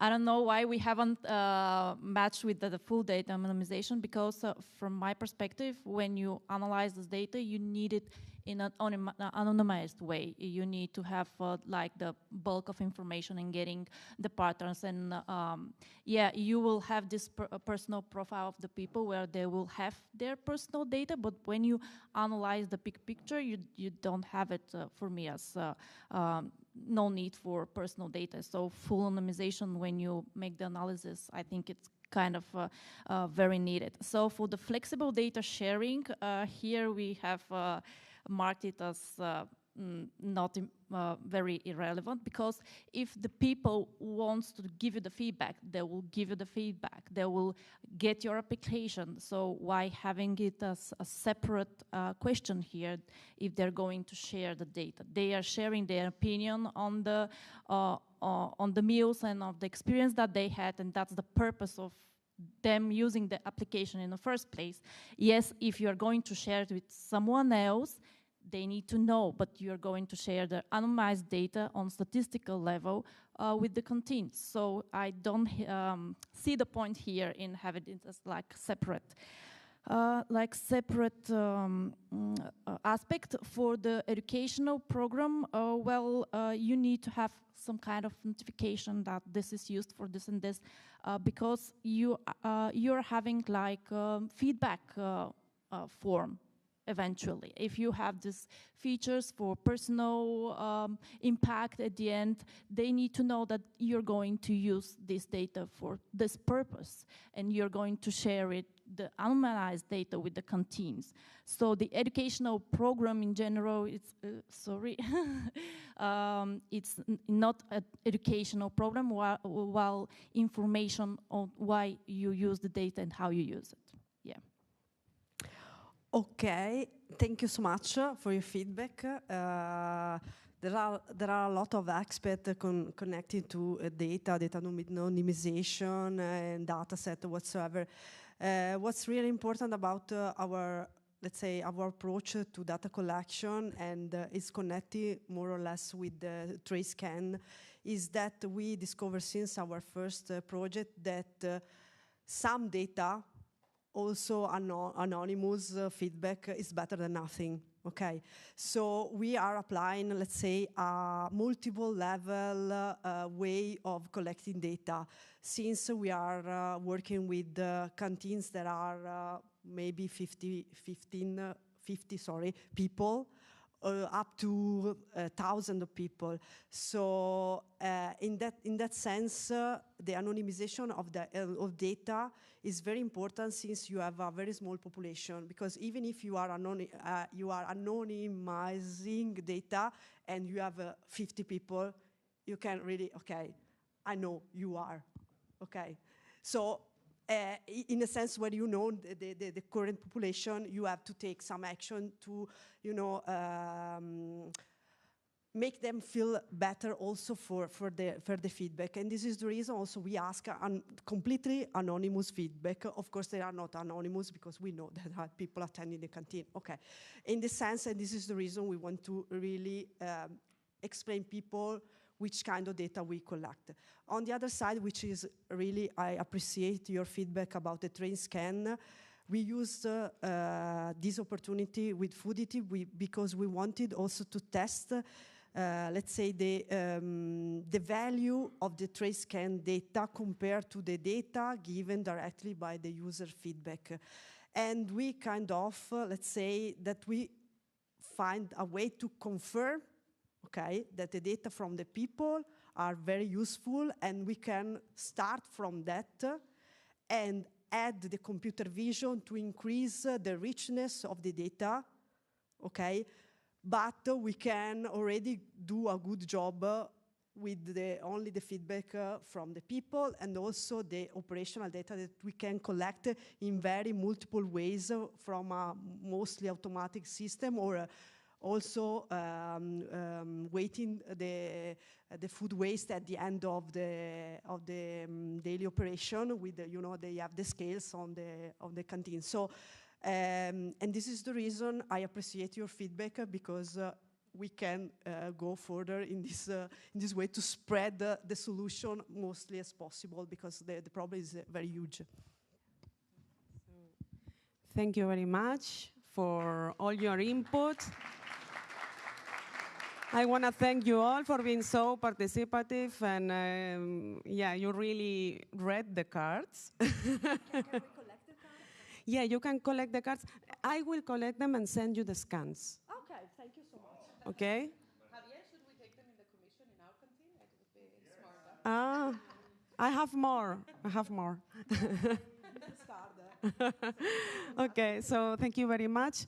And now we have to leave because there is a panel. Yeah. Thank you for the organization. Great. No. Great. Thanks, Raquel. So thanks, Raquel, and thanks everyone for partaking. Don't leave just yet. We will have a few remaining minutes. It's not actually a panel, but it's the wrap-up session of the whole conference. And yes, there'll be a few people. So take your seats. Just a few more minutes to go. Just a few more minutes. You might also want to move on up, everyone. Just a little bit. So, first of all, we heard your commitment, huh? So Reduce will be installed in the EU Commission and feeding the thousands of people that are working as bureaucrats in Brussels. I'm joking, but really, I think this is where how ideas are born. Huh? So please take it to the next level. And of course, we'll kind of equip you also with some other nice technologies. So we'll go there. Now, what we want to do, Samuel and I, is to wrap this up a little bit. And to give it a personal touch, my first question goes to Samuel. So what are the highlights that you have out of these 2 last days? Is this working? It is. Okay. I really have to emphasize, first and foremost, the result, which is a result of our collaboration as well. I think it really is a use case. I've been involved in many projects, a lot that promote synergies, but they trickle down to very minor things. But I think you and I can be really proud of a great success, which translates into what we've seen over the past 1 day divided into 2. So that would be my first.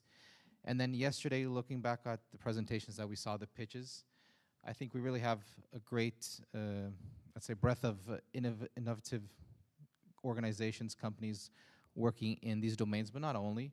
So, I mean, my appeal would be, let me go back for a second. I think for them, these cascade funding programs that the Commission promotes are really important for them because sometimes it's the big break that they need to get their ideas onto paper and to get some funding and to start that, sprint for a more sustainable opportunity for their solutions. So I think we saw great solutions. My recommendation would be for the Commission to continue investing in these cascade funding opportunities as part of programs in the future. So I would highlight at least those 2 things.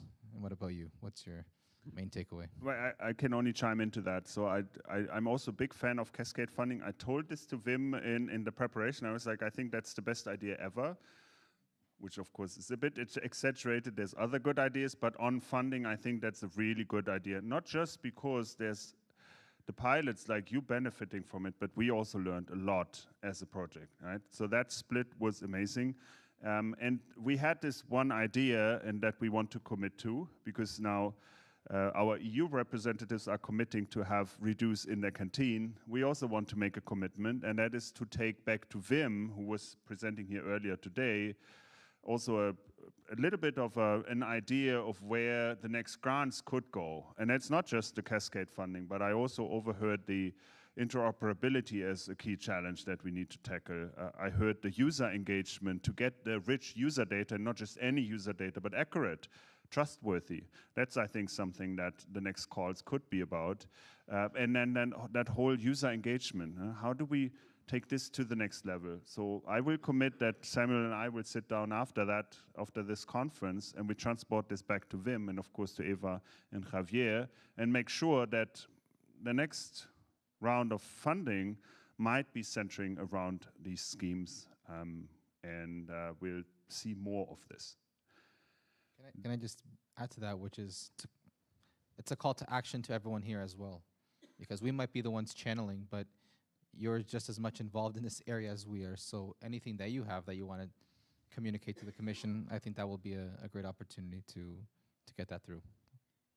Good point. So approach us if there's anything specific you would like to have in the next call, Samuel and I. That being said, like any good academic paper, it answers a lot of questions and it brings up even more questions for others to answer. So we brought the next generation, if you will, along with us. Right? So this is FOODITY and DRG4FOOD, but Samuel already told us we're in a cluster called Data for Food. So we brought with us the next generation of projects, if you will, and that's Sia and Eloy. So Eloy is with SOS Food, come up on stage, and we want to have a short conversation and equip you with some more tasks to do.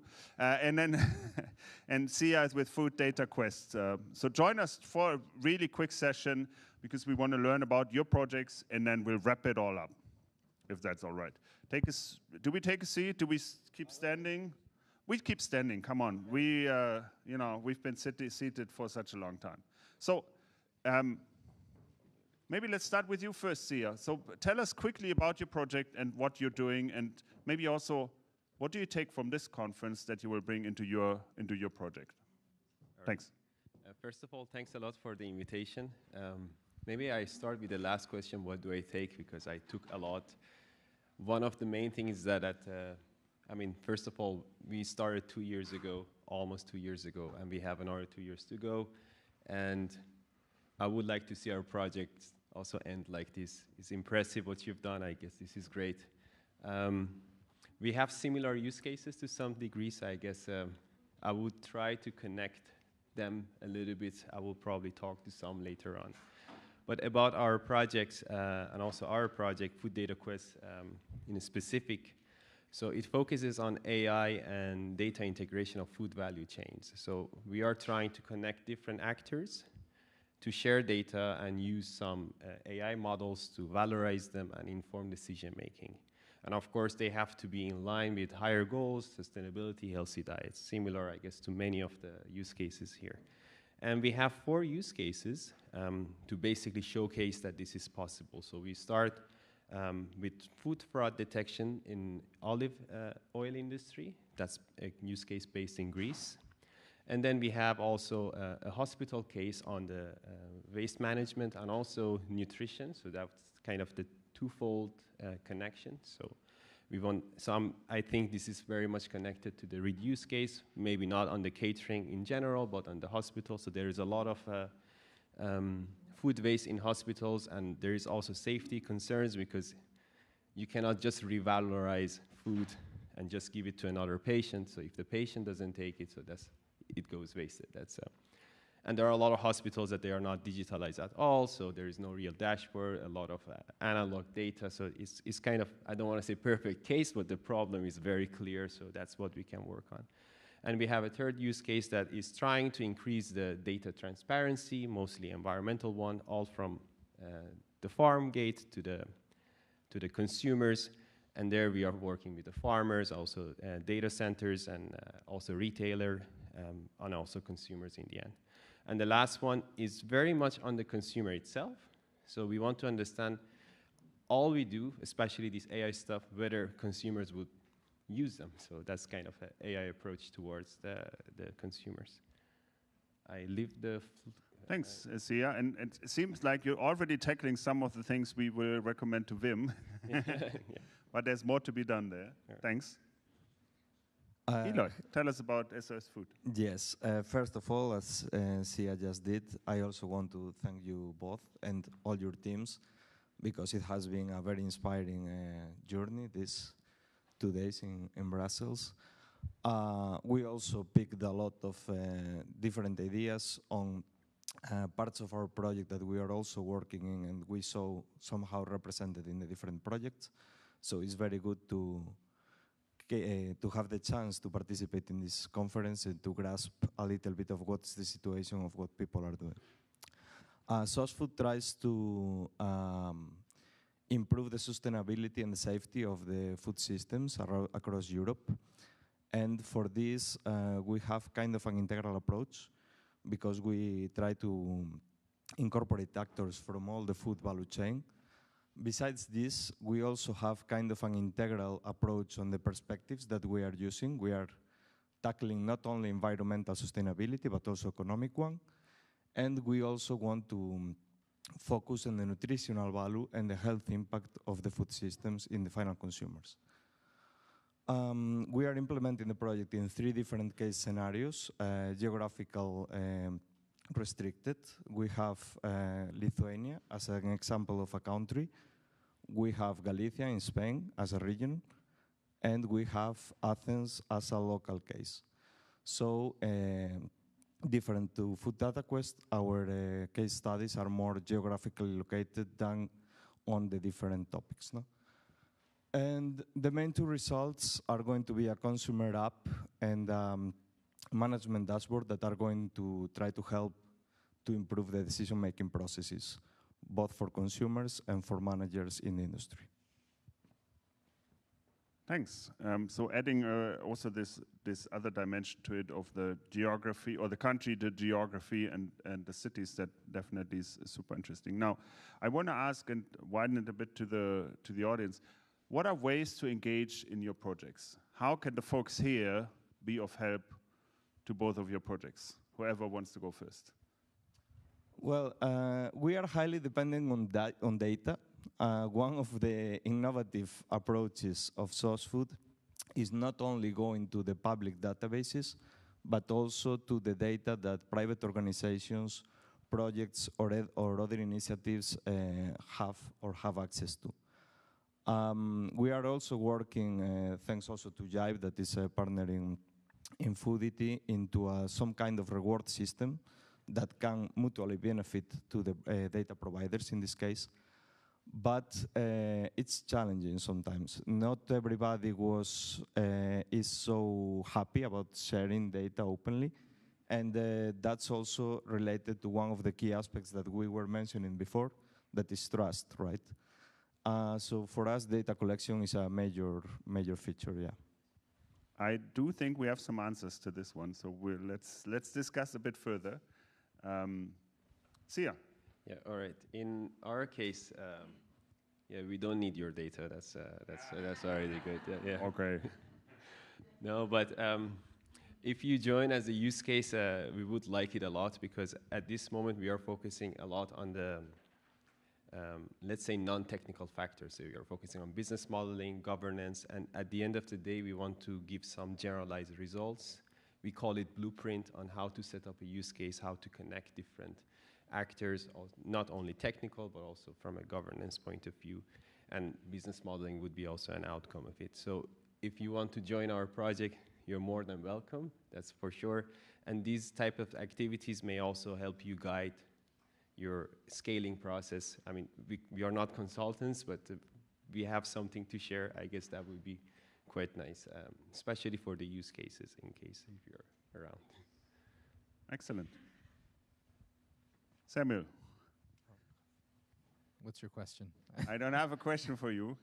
It was just meaning, I think we come to a point where we should wrap it up, at least slowly, and I wanted to make the segue to you. We're just slightly over the time, but I mean, it's the greatest timekeeping I've seen in quite a while, so props to the organizers. I think we want to maybe one last question from the audience before we do that, or do we just want to wrap it up? Let's go for it. And any question to Eloy and Sia, or to the two of us? Yeah. Speak now or forever hold your peace until we reach out to you in 24 hours. Okay. No, maybe I can just... Eva. I just want to make a comment for what you said earlier, Kai, that thank you very much for organizing this and being together on this. And even more than another 2 projects are up here, I think for us in the Commission and in REA, it is very important that you connect the dots and you clearly follow the path of taking what happened and evolve it or make it better than just do things that will be lost in time.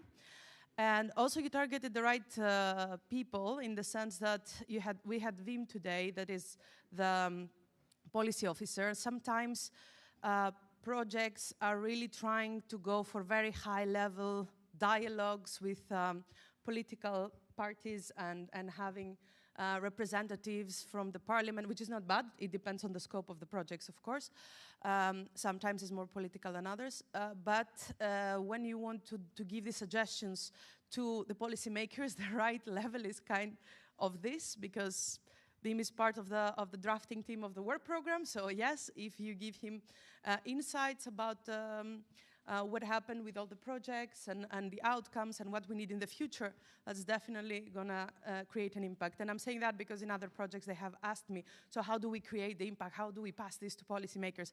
Just a brief insight from some other outcomes I had in the past to say that this is the right way and the right space, like to showcase what you've done and what is needed in the future. Thank you. Thanks a lot, Eva, and thanks for spending the whole 2 days with us. That was meaningful, and thanks for also engaging here in the conference. Thanks a lot. Now, I'd say let's give a round of applause for Sia and Eloy.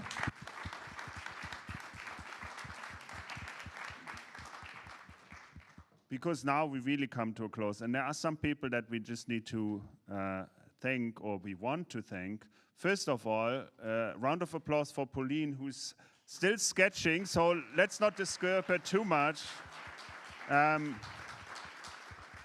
I think this visual support, or the graphic recording, as she would say, was amazing. It really was helpful and insightful. We'll share this also after the conference. And I just admire that, for example, she had the pictures of the panel while it was still taking place, and somehow they ended up being there. I don't know how that was done, but that was excellent timing. Thanks a lot. Of course, the others that we would like to thank are Team UFIC. Please come up here on stage. Giacomo, Florentine, Matteo. Where's Matteo? And Team Sploro, right? So I don't think all anyone, your people. But at least Raquel will. Australo. Sploro has left. They were responsible for open calls, but I do want to call. Sorry, Australo, I mixed it up. Raquel. I don't. Andrea's making interviews, so I mean. Oh, she's already busy doing interviews. Yeah, they're working on the sidelines. So again, a round of applause for making this happen. And I can truly say there was a lot of work going into this. Giacomo, thanks for pushing us all to submit our slides and to be up here and wear something decent. Thank you for coming, and thank you for moderating. And I hope that you will join this event, and everything was nice, and you learned something as we did. So thank you, everybody. Perfect. And last not least, here's something that was unpracticed, but we would also like to see everyone else who's in the project teams of DRG4Food or FOODITY to be up here on stage, and maybe then someone who is still down there, if there's any left, can take a picture of us and send it to us. So Lorna, Karl, Victor, who else is there? Please all come up here Hans on stage. still Farhan, we need you right here. Who else is there? Call your people, send, Samuel. Andrea's missing in the background. Oh, Team Enea, of course. Please come up on here. If that's all right. And then I'm tempted to say, Javier and Eva, you should also be here. Probably lying right there in the middle. Yeah, take a picture and then you should join us at some point. Javier and Eva. Javier, come. Is that okay? Or do you have a no picture policy? No, come on.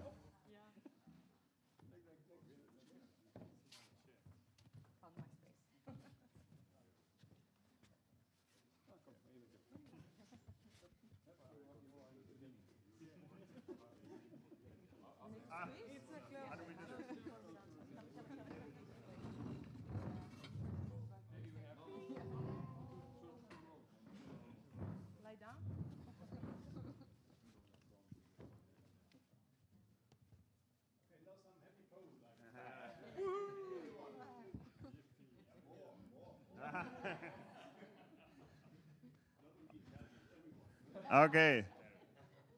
Perfect. Thanks a lot. Thank you, everybody. So thanks a lot. Of course, we're not done yet with DRG4Food and FOODITY, but we're done with the final conference. I don't want to end this without giving everyone a task here. Yesterday it was getting to know someone else. Now, today the task will be make at least one follow-up. So go back home, go wherever you want to go, but remember that you made a connection here at the conference and make it meaningful. Be it connecting Reduce with the canteen, be it connecting, what else do we have? Genie with the largest online supermarket in Brazil. That's my task, so I commit to that. A friend of mine is running that. Think about it. You had some ideas, follow up on them. Just don't let them just be ideas. It can be more than one, but it needs to be at least one, and then you will get a Food Star Award from Foodity. Do you have money left? How much do you commit? I don't know, I'll check my pocket. How much do you commit? He'll be forever grateful to you. And I will maybe also be. That being said, thanks for being with us. Have a good trip home. Samuel, any last words? No, just a general thank you for everyone. Really hope you enjoyed it, and thank you, Kai, for involving us in this process. It's been really fruitful. Good. Round of applause for ourselves. Thanks. Have a good time. Come back home safely and rather dry. Thank you.